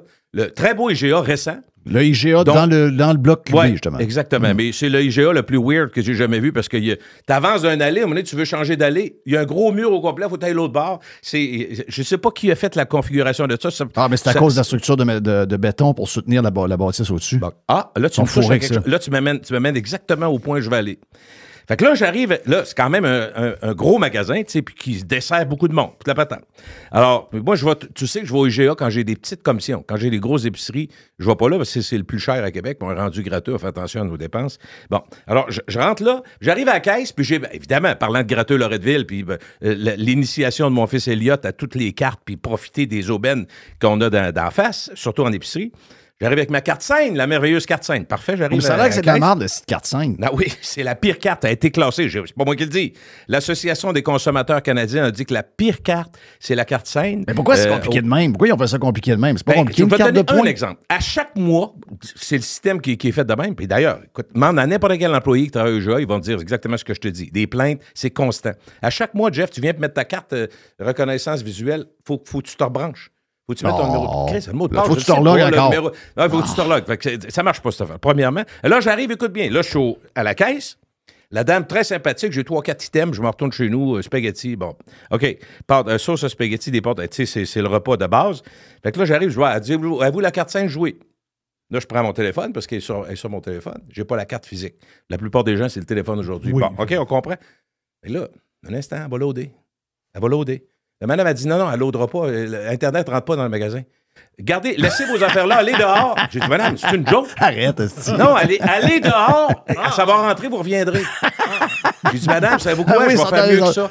Ça donne une place de béton complet. Prenez les 3 systèmes qu'il y a là, mettez-les en arrière de la caisse, puis moi, je décalisse. Comprenez-vous? Je vais y aller dehors, mais je vais y aller pour vrai. J'étais découragé. Mais Jeff, c'est même pas une situation qui s'est attribuée à moi comme client. C'est comme ça tout le temps. Pense-y. Jeff, je te le dis. J'ai dit à madame, c'est une blague. Oui. Ça rentre pas le 5G ici. Non, mais Jeff, si je suis gérant de ce magasin-là, je vais mettre des répartiteurs qui vont... Tu comprends ce que ça se fait, là? Pousser Internet, on a tout fait ça à la maison, là. Ça rentre pas, mais ça rentre sur le bord. Mais tu comprends ce que je veux dire? Allez dehors la loader par rentrer après. Non, Jeff, je pensais avoir tout entendu. Fait que ça a été une bonne semaine. Ça, la SAQ plus la... C'est pas majeur, mais c'est pour dire que quand tu as un peu de débrouillardise, il y a des moyens, je pense, puis moi, je suis vraiment pas bon en électronique, vraiment pas bon, mais on m'a déjà expliqué que si ça rentre mal, mettons, dans ton sous-sol, mais tu mets juste une petite antenne de plus qui va amener Internet, tu comprends? Alors, dans le magasin, c'est impossible. Ça fait 2 ans que c'est ouvert. Là. Mais est-ce qu'ils t'ont proposé, justement, de prendre l'Internet du magasin dans le magasin? Non, ça rentre pas. Sur mon téléphone, il n'y a rien qui rentrait à mon téléphone. Il n'y a rien qui rentrait. J'avais voulu aller prendre mes messages, ça rentre pas. Wow. Fait qu'elle a dit, allez dehors, je surveille vos affaires. Mais tu sais que c'est comme ça au Costco? Ça, il y a quelque chose que je savais pas. Non, Costco, c'est le même. Mais Costco, c'est voulu. OK. Costco brouille le 5G. Tu vas être capable peut-être d'envoyer un genre de texto à texte ou encore d'avoir un téléphone peut-être. OK. Mais généralement, essayer de loader de quoi chez Costco. Puis vous avez remarqué que chez Costco, contrairement, mettons, à McDo, contrairement à Walmart, contrairement à d'autres, il n'y a pas de Wi-Fi. La raison, c'est qu'ils veulent que tu sois concentré à regarder le stock dans le Costco. Et ils veulent pas que tu compares, puis ils veulent que tu sois concentré à être émerveillé par le stock et à remplir ton panier. C'est ça qu'ils veulent. T'aimes pas mieux prendre tes décisions, toi, Jeff, qu'on t'impose des décisions? Mais je te dis pas que c'est la fin du monde, là, mais je trouve ça étonnant. Je trouve ça bizarre. Mais ça, regarde, ça me... C'est parce que je me posais la question, je me disais, tu sais, des fois, moi j'ai une tendance à toujours comparer les prix. Je vais aller voir sur Amazon, je vais aller voir sur Google Shopping. Tu sais, je vais toujours comparer. Puis là, tu arrives chez Costco, puis voyons, Chris, ça marche jamais. Je ne suis jamais capable de loader quoi que ce soit. Je dis ça à ma fille l'autre fois, elle dit, comment ça fait qu'on n'est jamais capable, il n'y a pas de crise de Wi-Fi, puis on n'est jamais capable de loader rien. Ben, elle dit, voyons, t'es pas au courant de ça? Non. Elle dit, Costco, c'est voulu. Elle dit, jam le patente, ils veulent rien savoir. Ils veulent que tu sois concentré sur l'expérience de magasinage Costco. Ton esti de téléphone, tu vas le mettre dans tes poches pour une fois dans la journée, puis tu vas mettre du stock dans le panier. C'est ça qu'ils veulent. OK, je comprends. Mais moi, j'ai mieux décidé que me faire. Je suis comme toi. Je suis comme toi. Hey, mais quand tu disais que tu avais une drôle de semaine, j'ai pensé à ton gars cette semaine. Ton gars est maintenant esclave du réseau public. Je dis pas que c'était pas ses intentions. Non, mais lui ben non, mais si, mettons, il voulait aller ailleurs, là, maintenant, il est comme pogné, là. Ben, en fait, lui, c'est très personnel. Lui, il trouve pas que c'est une mauvaise idée. Il pensait même que ça existait. Il pensait qu'il fallait faire un minimum de temps parce que ce qui l'a renversé, puis que je pense que ça a fait ravaler beaucoup de monde le spaghetti de travers, c'est le coût que ça. C'est pas vrai, ça. C'est pas vrai, ça, le coût pour les amener au bout de la médecine? Moi, je trouvais ça énorme. Entre 400 et 800, je trouvais que c'était fort. Est-ce que tu te rappelles... Est-ce que tu sais qu'il n'y a jamais eu de coût pour le troisième lien? C'est quoi dans ta tête le coût du troisième lien que tu entends depuis 7-8 ans? C'est 10 milliards. Ouais, entre 5 et 10 milliards, ouais. Non, le chiffre, c'est 10 milliards. 10? Ça, c'est un chiffre qui a été inventé par Régis Labaume et qui a été rediffusé pour tout le monde. Non, mais tout le monde est tombé là-dessus. Tu sais, on est un peu comme ça.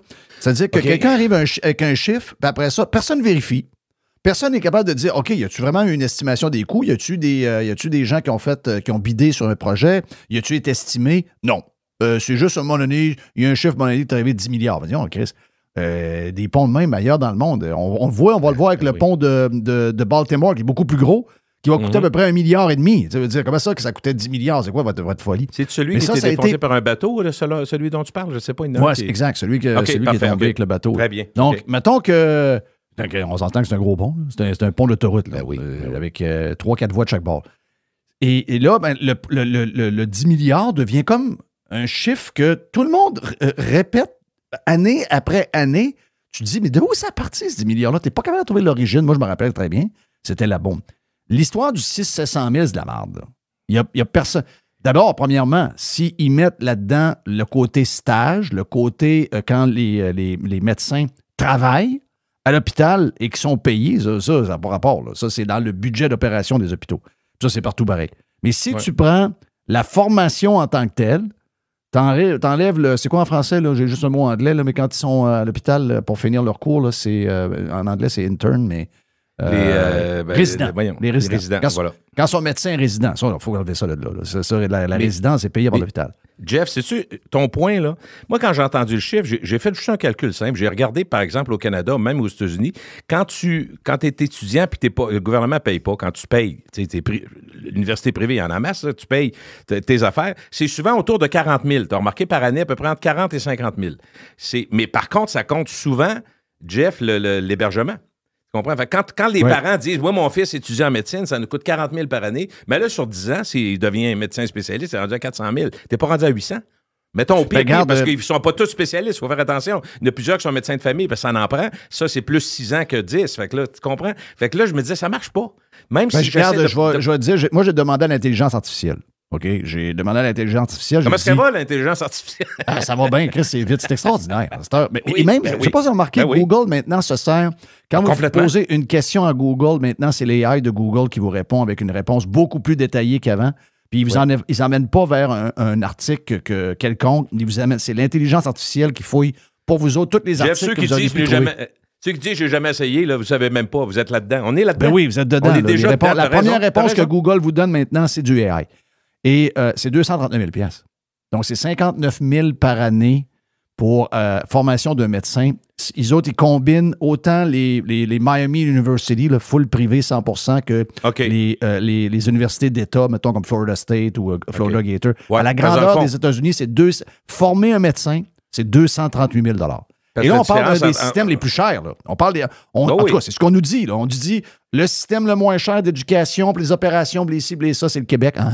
Puis là, on nous dit les États-Unis, c'est cher. Mais là, si c'est cher, ben là, 238 000, si tu me dis que le nôtre coûte 600 000, on a une enquête à faire. Là. On a une grosse enquête à faire. Là. Il y a du monde qui sont en crise de party dans les universités, les profs, l'administration, les recteurs, les ci, les ça. Il y a une crosse là. Jeff, en théorie, les coûts, c'est les coûts. Après ça, de savoir si c'est le privé ou le public qui paye, c'est les mêmes coûts. T'enseignes à quelqu'un, t'as besoin de professeurs, t'as besoin des burettes, t'as besoin, tu comprends, t'as besoin de tout ça, t'as besoin des locaux, on comprend. Mais que ce soit dans le privé ou dans le public, ça doit se ressembler beaucoup. Ce qui compose les éléments qui vont donner l'instruction aux étudiants, t'es d'accord? Fait qu'il n'y a pas de raison que ce soit... les coûts devraient être semblables, sauf que soit qu'ils sont payés par l'État en partie ou au complet, ou qu'ils sont en partie. C'est même ici, les étudiants payent quand même pour une session, mais quand on y pense, quand une session d'un étudiant en médecine est à peu près 2000, 2500, tabarouette, c'est sûr qu'il y a une subvention, on comprend. Mais le point du 400 000 à 800 000, ça fait réfléchir, mais en même temps, ça donne, je suis d'accord, ta comparaison est bonne, c'est comme, on va mettre ça au pire, puis, ou on va faire notre point en disant, écoutez, on a besoin d'imposer des choses. En partant, ce qu'ils font, c'est de la désinformation, puis ils mélangent toutes les patentes. Donc, ils mélangent, Chris, ça coûte 600 000, on va diviser le salaire moyen de quelqu'un au Québec, 50 000 par année, puis on va mettre ça. Donc, je veux dire qu'il nous doit 12 à 13 ans d'ouvrage. Mais, je veux dire, faire la différence entre le privé et le public pour la santé, quel est le lien entre la santé et les autres professions? Moi, c'est là le point. Moi, là, j'ai pas de médecin de famille. Et c'est pas de ma faute. Hein? C'est pas parce que j'ai pas essayé. C'est pas parce qu'on n'a pas voulu avoir de médecin de famille. Mais c'est parce que nous autres, notre médecin de famille nous a laissé tomber il y a 16-17 ans parce qu'il a dit, je me concentre sur... lui, il voulait juste se mettre au monde du monde. Puis après ça, il voulait plus s'occuper de la famille au complet. Il dit, j'ai plus le temps. Puis il nous a avisé. On l'adorait. C'est un très bon médecin qu'on avait. Puis on l'a perdu il y a 16 ans. Donc, on s'est ramassé 5 personnes à ce moment-là qui n'avaient aucun médecin. OK? Essayez donc de trouver un médecin. 5. Impossible. Donc, notre seul recours qu'on a eu, c'est le privé. Le privé nous a sauvé la vie. Là. Tu sais, je veux dire, si on n'a pas tout seul de même, là. Sens-toi pas tout seul, Jeff. Moi, c'est pareil. C'est niaiseux. Notre médecin que j'ai depuis 15-20 ans prend sa retraite. Fait que j'ai dit, ça va être qui la relève? Il dit, je sais pas. Pardon? Non, mais il n'y a pas de relève. Moi, je finis. Il n'y a pas de relève. Les dossiers sont où? Ben, ils vont être dans le centre médical, mais nous autres, je dis, il n'y a pas de suivi. Nous autres, on fait un suivi pour 6 mois. Je pense que quand il débarque, il faut qu'il soit 6 mois à être rejoignable, entre guillemets, responsable des cas, mais c'est pas très long, là, Jeff. Puis, ce qui est plate, c'est que dans les faits, je parle pour moi, là, je parle chez nous, là. Bon, regarde, on va toucher du bois, comme disent les Québécois, mais moi, c'est une fois par année quand je fais mon examen annuel. J'ai pas d'affaires là. Moi, je me blesse, puis je me coupe, puis tu comprends, là. Mais chez nous, ça fait que, tu sais, on peut pas dire que nous, on surcharge le médecin, là. Mais même une fois par année, on n'est pas capable. C'est plate parce que Moi, je trouve que c'est une attaque terrible contre le privé. Je veux dire, il y a des gens qui doutaient qu'on s'en allait vers du socialisme mur à mur, un genre de forme de communisme moderne. Mais là maintenant, c'est clair. Là. C'est une guerre contre le privé. On l'a vu avec les infirmières, on le voit avec tout. Je veux dire, ils sont carrément en guerre contre le privé. Et cette gang-là, il ne faut pas oublier que le privé en santé, il est omniprésent. Il leur sauve le cul en passant là, dans bien des domaines. Ça, c'est la plus grande hypocrisie. Puis tu sais que écoute, moi, ce que je trouve extraordinaire, Jeff, puis c'est sûr que là, on pourrait passer 7 heures à parler de ça, mais ce qui est extraordinaire, c'est que dans la vraie vie, si on enlève l'hypocrisie puis les paroles qui sont du marketing au lieu d'aller à la vraie vie, là, ça a été prouvé. Moi, c'est pas moi qui l'invente, mais c'est extraordinaire de ramener ça. Je suis pas sûr que ça a changé. Je pense que c'est encore pire. Jeff, éducation et santé, les ministres, les députés, ils n'ont pas de problème. Parce que les enfants vont privé. Puis quand ils ont besoin, ils vont privé aussi en santé, mais ils font pas une conférence de presse à chaque fois. Mais la vraie vie, là, va voir. S'ils attendent eux autres, puis ça fait 2 ans qu'ils n'ont pas de médecin de famille. Combien de fois tu penses que Dubé est allé au privé dans sa vie? Que ce soit pour voir un médecin, que ce soit pour voir un spécialiste, que ce soit pour voir pour des prises de sang pour une infirmière, que dans une pharmacie, etc., etc. Ces gens-là utilisent le privé. D'ailleurs, est-ce qu'ils sont capables de venir nous voir un après l'autre, les 125 qui se réjouissent de ce qu'ils ont fait cette semaine? Ils ont enlevé... Moi, je trouve ça très liberticide comme comportement. Moi, je n'accepte pas ça parce que je sais très bien qu'à un moment donné, ça va dégénérer, cette affaire-là. Et je le disais un peu plus tôt dans un podcast. À un moment donné, dans 20-25 ans, vous allez vouloir déménager en Alberta pour suivre vos enfants. Et ils vont vous demander, à toi et ta femme, de payer sa partie de la dette québécoise avant de partir. Et on se demandera de où ça a parti. On va se dire, ben oui, ça a parti au premier geste. Quand ils ont exigé et qu'ils ont enlevé le choix à des étudiants de travailler pour l'employeur qui veut, ce qui est complètement dégueulasse en passant. Mais j'aimerais ça les voir, les 125, un à côté de l'autre, qui viennent passer devant un juge avec un détecteur de mensonges. Avez-vous déjà été voir un médecin au privé? Ah oui, ça a déjà été fait. Ça a été fait, puis la réponse est... Sais-tu quoi?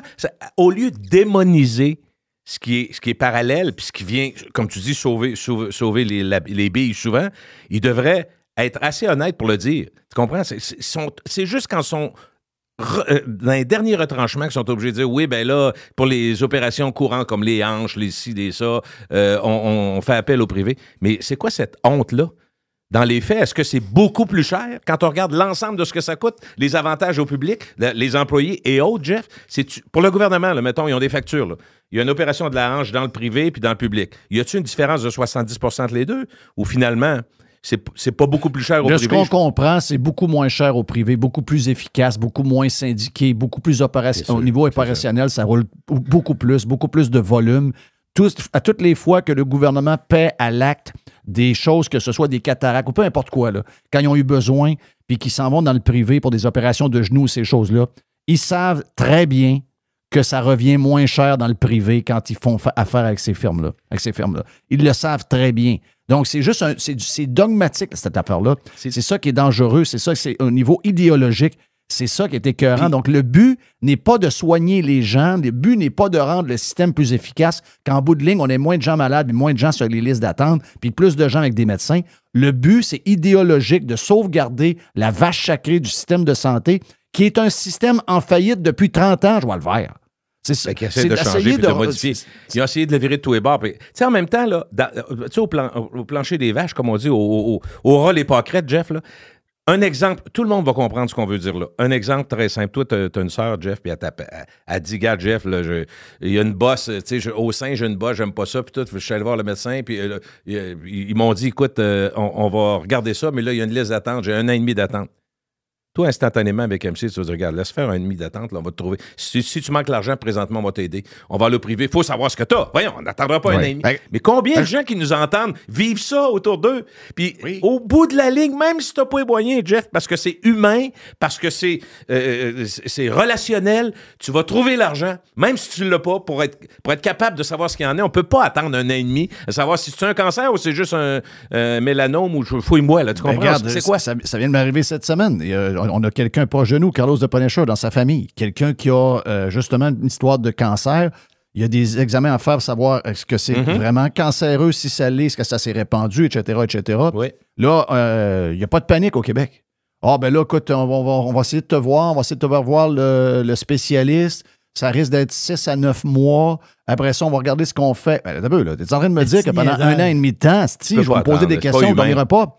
À chaque nuit, tu dors pas parce que tu penses rien qu'à ça. C'est normal. C'est humain, Caroline de Bill. Oui, Carlos est avec sa blonde, puis sa blonde Val est bonne là-dedans, elle fouille, elle dit parfait, elle trouve une clinique. Ça coûte, je pense, 800-900$ en Floride. Saute dans l'avion, venez-vous-en, on va voir. Ils vont passer un genre de PET scan. Ils vont tout de suite voir, Elle va être clairée en dedans de... elle le fait jeudi. Jeudi là. Elle veut avoir les faits. Même si c'est des mauvaises nouvelles, elle veut savoir. Si c'est des bonnes nouvelles, elle va être contente. Ça change une vie. Mais pas le savoir, c'est la pire des situations. OK, ben voilà pour Pirate and Friends avec notre chum Gilles Parent. Plus de Gilles Parent dans la version Prime de Radio Pirate.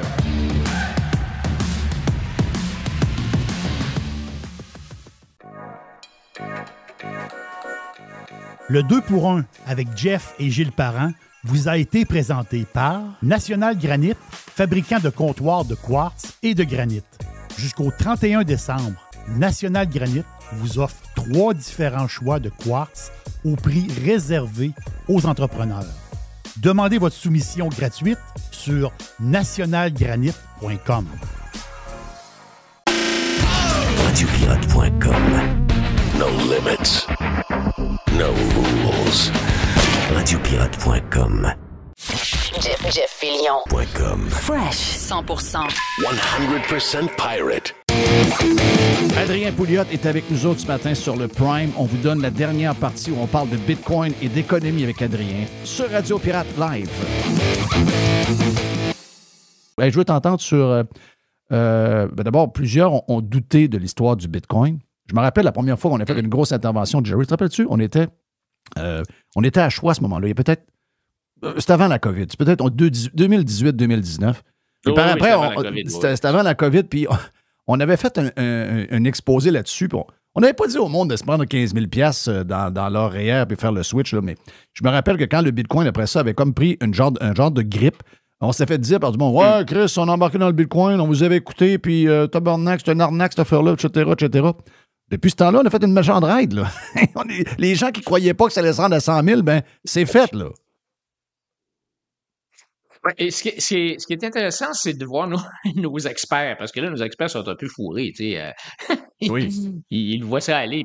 Mais, tu sais, moi, je pense, par exemple, à Louis Vachon, le président de la Banque nationale, évidemment Pierre-Yves McSween, tous ces gens-là qui étaient virulents contre ça. Quand tu écoutais leurs arguments, tu voyais bien qu'ils ne comprenaient pas c'était quoi, là, le Bitcoin. Le Bitcoin, c'est probablement une des plus grandes inventions de technologie financière que l'humanité a jamais vue, là. Puis je pèse mes mots, là, mais quand tu regardes l'histoire de la monnaie, le Bitcoin, là, c'est quelque chose d'unique, de fantastique, qui va changer l'humanité, qui va changer le monde, d'après moi, là.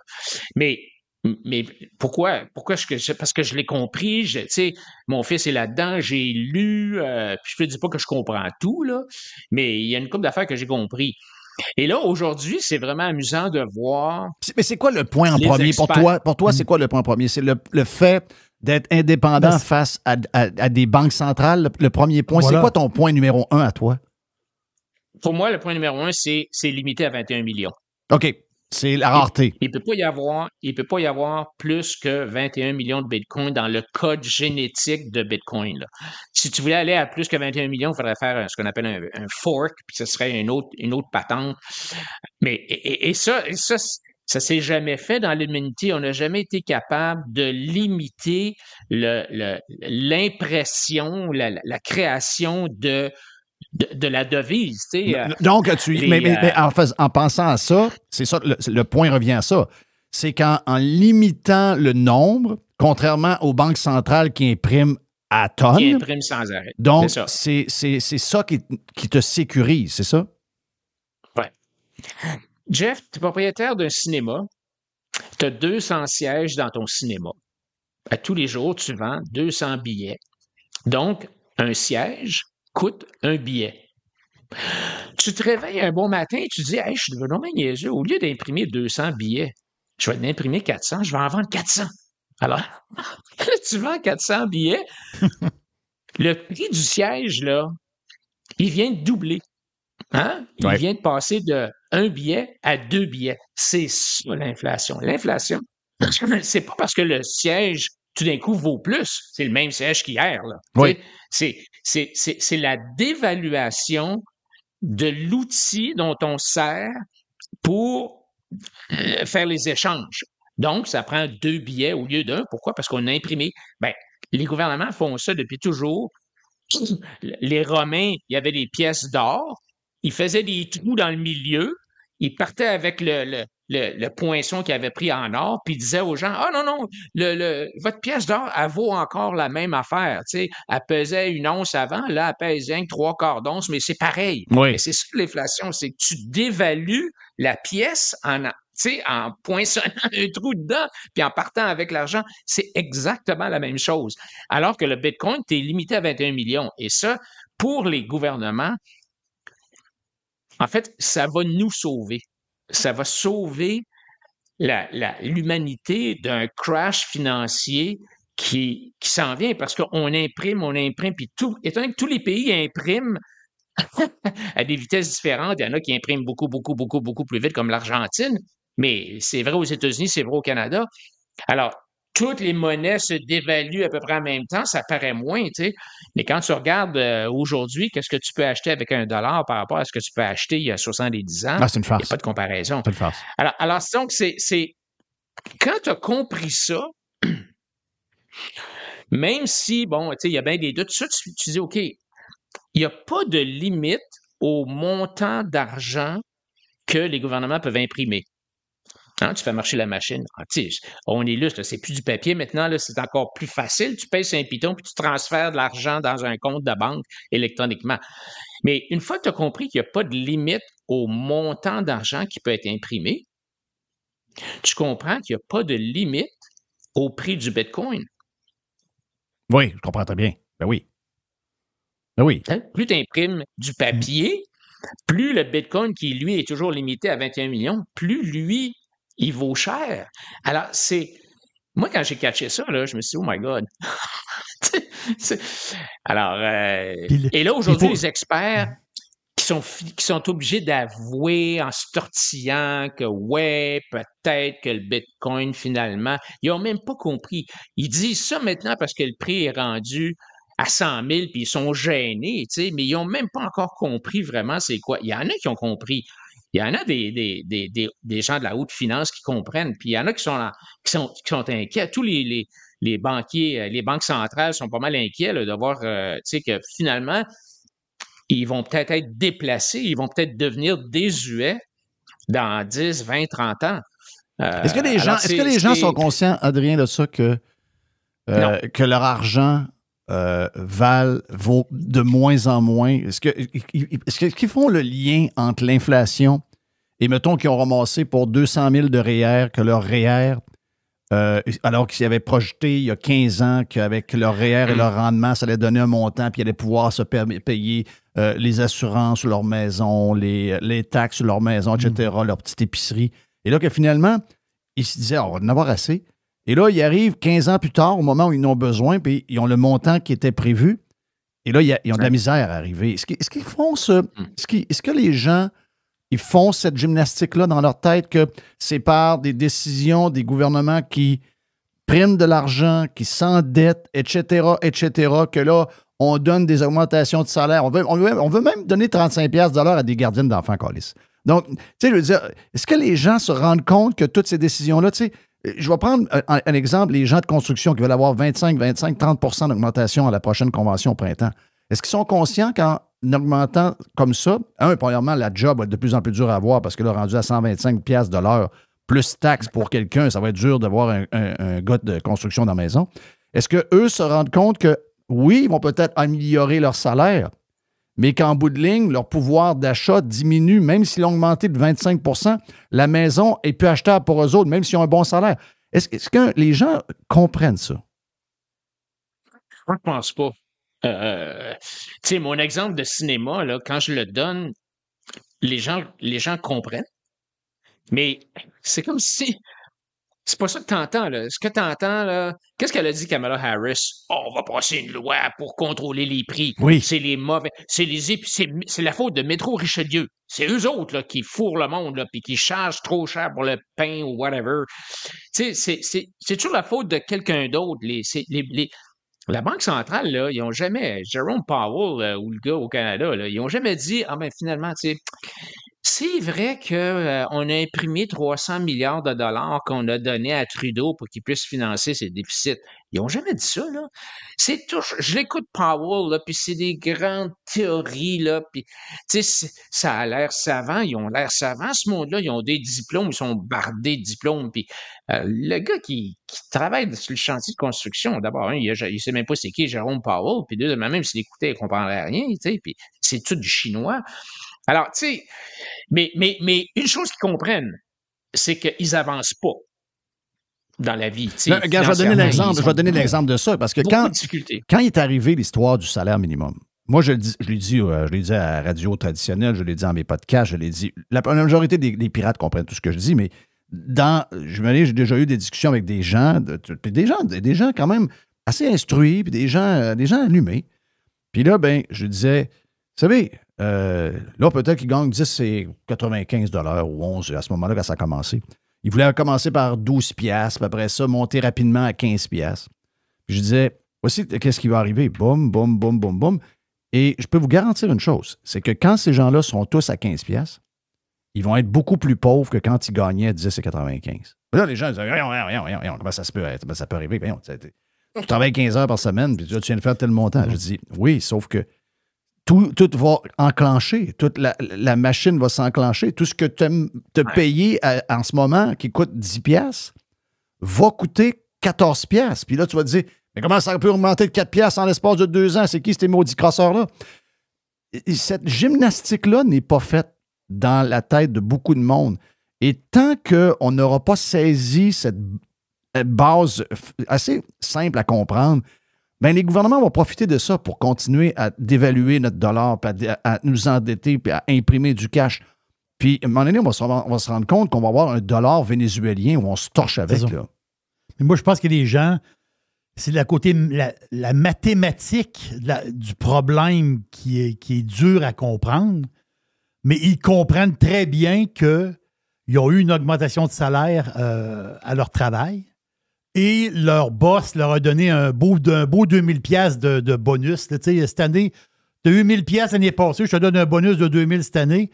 Puis là, il se rend compte qu'à la fin de l'année, un peu, là, j'ai augmentation, mon salaire a augmenté, puis j'ai eu un bonus.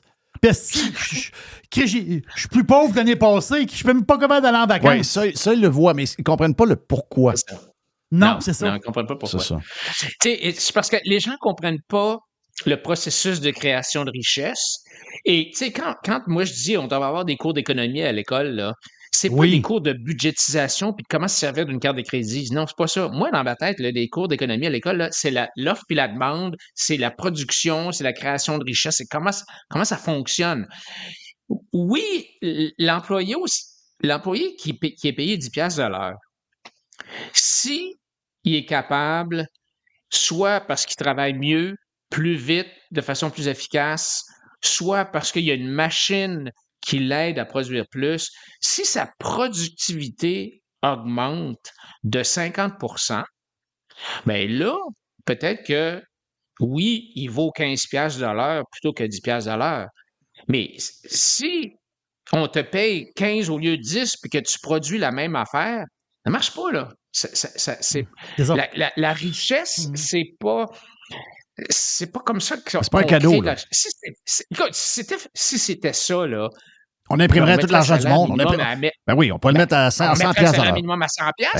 Exact. Voilà. Tout le monde est riche. Alors, c'est une fausseté. Puis, des fois, je me dis, est-ce que la gauche, est-ce qu'ils comprennent ou. Tu sais, il y a des gens, la gauche, ils ont la main sur le cœur. Tu sais, on dit tout le temps, ils ont la main sur le cœur. Puis, ils veulent l'amélioration, baisser la pauvreté. Mais c'est vrai pour la droite, tout le monde. Il n'y a personne qui se dit, OK, comment est-ce que je peux appauvrir le monde? T'sais, on veut augmenter la richesse des gens, mais la question, c'est toujours comment le faire. Et c'est pas en donnant de l'argent, en imprimant de l'argent. C'est pas comme ça. C'est qu'il faut augmenter la productivité et tout. Et quand le gouvernement, puis je termine là-dessus, là, le gouvernement, alors, le gars, il produit, mettons, un widget à l'heure, puis ça vaut, mettons, 10 piastres de l'heure. Sauf que le gouvernement arrive, non, je vais recommencer. Il produit 2 widgets à l'heure. OK? Donc, il a travaillé pendant 1 heure. À la fin, il y a 2 widgets, 2 patentes, 2 bidules. Mais là, le gouvernement arrive et il dit, OK, moi, je prends un des 2 bidules. Je te vole, je te confisque un des 2 bidules. Puis c'est ça qui arrive, là. Le gouvernement font ça, accapare, confisque 50% de ce qu'on produit. Puis comment est-ce que c'est facile, là, tiens, qu'à regarder le produit national brut puis les dépenses du gouvernement. C'est 50%. Oui. Compris, là, peu importe comment. C'est tout. Alors là, tu viens de te faire confisquer. Alors, tu travailles 2 fois plus cher, tu travailles 2 fois plus vite, mais finalement, tu n'as pas produit 2 bidules, tu n'as produit. En bout de piste, il en reste rien qu'un. Parce que quelqu'un t'a volé un bidule, puis il l'a crissé aux poubelles, finalement. Oui, parce qu'il l'a brûlé carrément. Oui, il l'a brûlé. Alors, le gouvernement, c'est la faute. Moi, je pense que c'est la faute en grande partie du gouvernement, c'est que le poids du gouvernement nous traîne nous attire vers la pauvreté. Le gouvernement nous appauvrit. C'est pour ça qu'aujourd'hui, les couples, tous les 2 doivent travailler. Parce qu'avec rien qu'un, tu n'arrives pas. Pourquoi tu n'arrives pas? Ben, c'est parce que tu payes 50 d'impôts. Alors, ouais, c'est pour ça qu'à un moment donné, ils sont obligés de nous tirer quelques pinottes comme ils vont faire là, avec des hosties de patentes pas comprenables, de taxes enlevées là, puis de ci, de ça, du tatouinage, juste pour essayer de montrer que ils nous ont à cœur. Ça, c'est dégueulasse, ça, excuse-moi. Là. Ça, c'est vraiment dégueulasse. Regarde, si tu veux me donner un break, coupe-là ta TPS. Coupe-là de tout, sur tout. Hier, il était rendu en chambre, Poilievre leur prix. Il disait made produce, fresh produce. Ouais. Premièrement, les fruits et légumes, là, c'est pas taxé. Là. Première affaire. C'est ça. Puis, c'est pas made, c'est pas fait dans une... Parce qu'en anglais, ça veut dire quasiment fabriqué dans une usine. À la base, c'est des fermiers qui font ces affaires-là, qui produisent ça.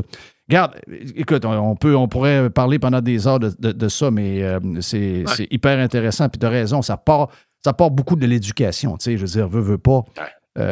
on n'a pas de publication économique. On avait avant le journal Les Affaires, c'est plus ça aujourd'hui. La section des affaires de la presse n'existe plus vraiment non plus. Donc, les pichets de ce monde, ça n'existe pas. Les profs, y a-tu vraiment encore, comme on a eu jeune, des profs d'économie qui nous expliquaient des choses qui étaient vraiment intéressantes, puis bien racontées, puis etc. Y en a-tu encore? Est-ce que ça existe vraiment? Il n'y en a plus bien. Hey, avant qu'on quitte, juste te saluer, puis te remercier d'avoir été là. Et juste te redire, parce que c'est important, on le dit souvent à Radio Pirate, puis je tiens à te le dire, c'est que, d'abord, merci de ton temps pour le Parti conservateur du Québec, parce que tu pourrais faire d'autres choses. Tu as à cœur encore le parti que tu as légué à Éric, mais tout le travail qui a été fait pour que Éric ait 13 % aujourd'hui, ça a été bâti par Adrien Pouliot avec à peu près rien. Puis ça, je pense que les gens sont très reconnaissants de ça, Adrien, puis merci de donner encore du temps, parce que tu donnes une crédibilité économique au parti.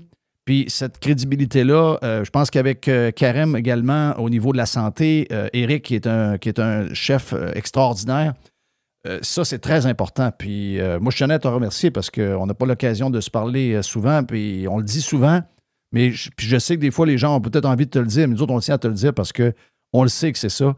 Donc, bravo de le faire, puis merci de le faire encore, parce que tu pourrais dire, regarde, moi, je relaxe, puis je fais mes affaires, je fais du ski, puis je vais en Floride, puis je fais telle affaire.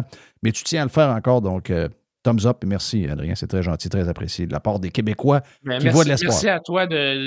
Merci à toi de donner l'opportunité à des gens comme moi, puis Éric, puis d'autres, de faire avancer ces idées-là, de les rendre plus accessibles, plus faciles à comprendre. C'est un travail d'éducation, hein, puis je dis ça pas de façon hautaine, le mot éducation, là, mais étant donné qu'on le fait pas à l'école, comme tu disais tantôt, ben il faut que quelqu'un le fasse. Puis, mais je suis confiant. Moi, je demeure confiant, comme au début, là, je te disais, je pense que le pendule revient, exact. Le gros bon sens, comme dirait Poilievre, revient. Yes. Grâce à des gens comme toi. Merci beaucoup. Adrien Pouliot, thank you, man. On se voit bientôt, toi puis moi, pour un bon souper avec nos blondes. Puis c'est bien. On se reprend parce que, regarde, on pensait passer 40 minutes, mais on est 1h20 ensemble à jaser, donc c'est extraordinaire. Adrien Pouliot. Salut, merci beaucoup. Salut, bye. Adrien Pouliot est avec nous autres sur Radio Pirate. Tu le sais que t'as envie d'écouter. No Limits. Radio Pirate. Faites partie de l'invasion. JeffFillion.com. Hey, l'aubergiste, c'est le week-end!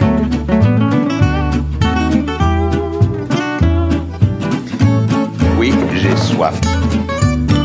Ting, ting, l'aubergiste! ting, ting. Hey. L'aubergiste. On lance le week-end, les amis.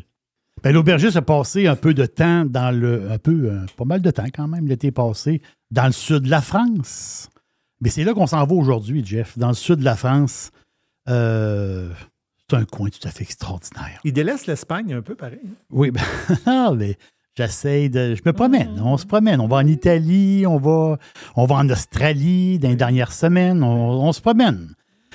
Des fois, je colle un peu sur l'Espagne, là, mais j'ai des bonnes bouteilles espagnoles à vous parler dans l'avenir, dans mes petites chroniques d'aubergiste. Et là, on s'en va. On n'a pas le choix. Là. On s'en va.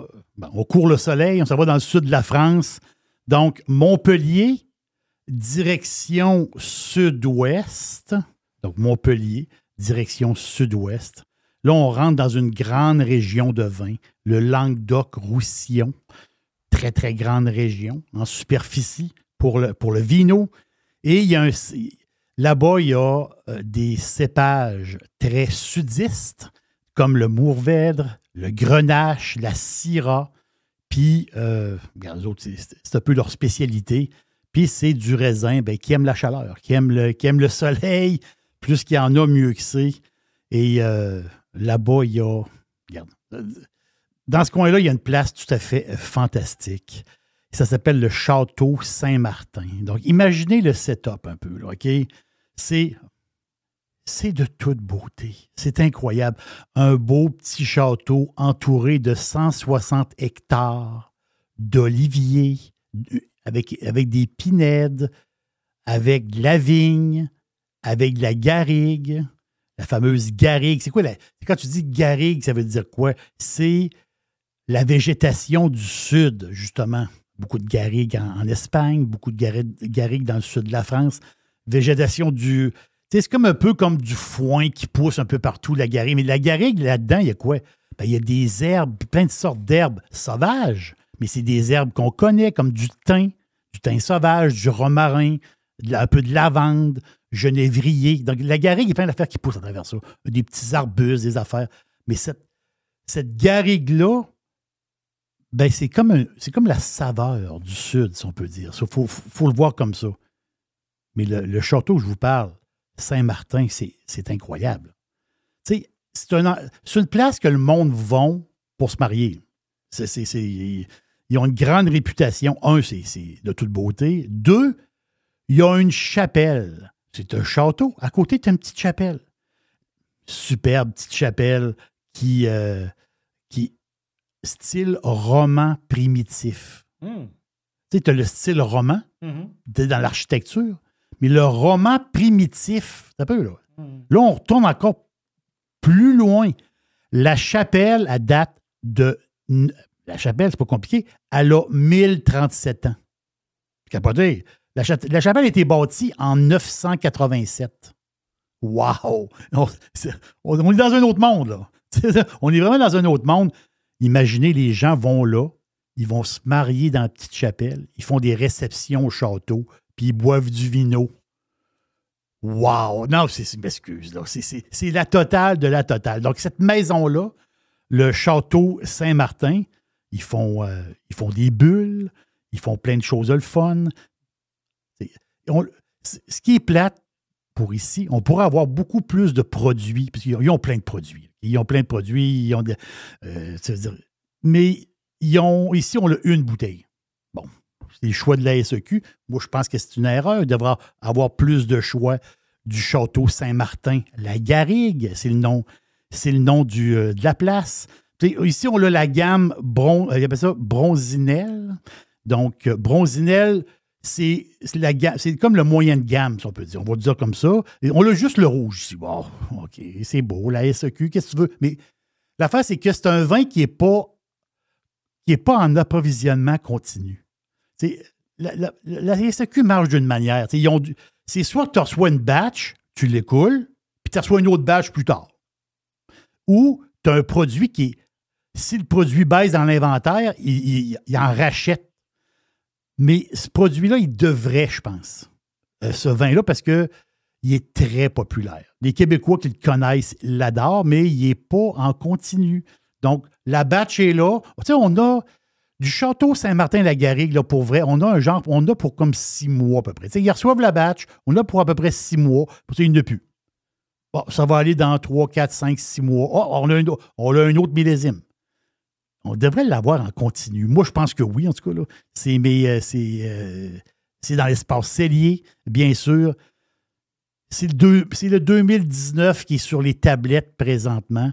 Tu sais, on parle, le winemaker du vin, il parle d'une garde de 8 ans. Donc, 8 ans après le millésime, c'est le 2019, plus 8 ans, ça fait 2027.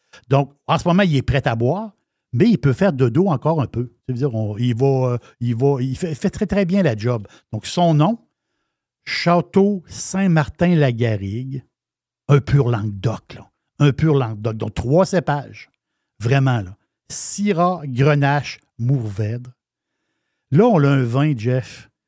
Tu sais, reflet bleuté dans le verre, là. C'est riche. Au pif, c'est justement ça.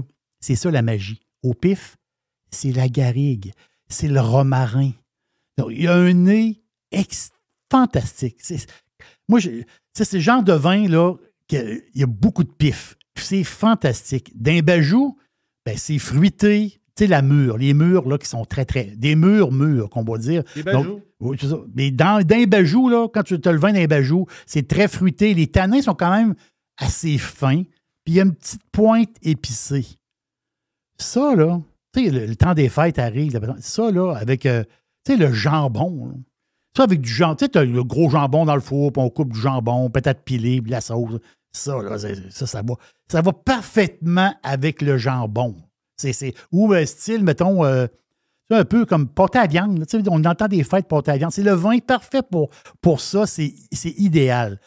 21,90. 21 piastres. 21,90 la bouteille. 13,5 alcool. 2,7 grammes de sucre au litre. Parce que c'est chubby, là. C'est quelque chose de très, très chubby. Mais c'est bon. C'est pas le genre de vin que tu vas boire la bouteille seule. Comprenez-vous? Je rouvre ça, je suis seul, puis je vais passer à travers. Non. C'est une bouteille de vin que tu vas boire à 3, à 2, à 3. Tu as un bon verre, 2 bons verres de vin. Ça va être parfait avec un repas, justement, de jambon, des choses comme ça. Château Saint-Martin-la-Garrigue, c'est le sud, c'est le soleil, c'est la Syrah Grenache, Mourvèdre. C'est bon, ça n'a pas de bon sens. Et on l'a présentement, parce qu'il vient d'arriver, ça fait quoi? Un mois, grosso modo, qui est arrivé à SAQ. D'après moi, d'ici 3-4 mois, il n'y aura plus une bouteille. Puis on va attendre l'année prochaine, le prochain millésime. Donc, Château Saint-Martin, la Garrigue, vous allez aimer ça. Ça lance le week-end, les amis, officiellement. On est de la première place au monde à lancer le week-end. On le lance toujours le jeudi grâce à l'Aubergiste, parce qu'à soir, gros match de football. Et peut-être, je ne sais même pas s'il y a du hockey, j'écoute pas le Canadien de ce temps-là. C'est le Canadien contre Nashville. Oh, à Nashville? Ou non, à Montréal. À Montréal, OK. Donc, le Canadien, pour ceux qui aiment le... Oui. Il n'a toujours pas perdu avec Lainé dans l'alignement. Oh. Ben, il y a un match de fête, là. Ben oui, puis moi, je suis un gars de stats, là. Oui. Là, tu penses qu'il va compter un but à chaque game aussi? À soir, 2 buts, 2 passes. OK. Ouais. Je vais t'écrire tantôt. Tabarnache. Non, regarde. Ça, c'est très québécois comme réflexion, mais c'est correct, parfait. Il n'y a pas de problème. Week-end lancé grâce à l'Aubergiste, c'est fait. Hey, l'Aubergiste, c'est le week-end.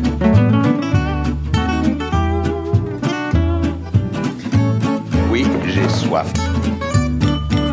The Revolution. Radiopirate.com. Fresh 100%. 100% pirate.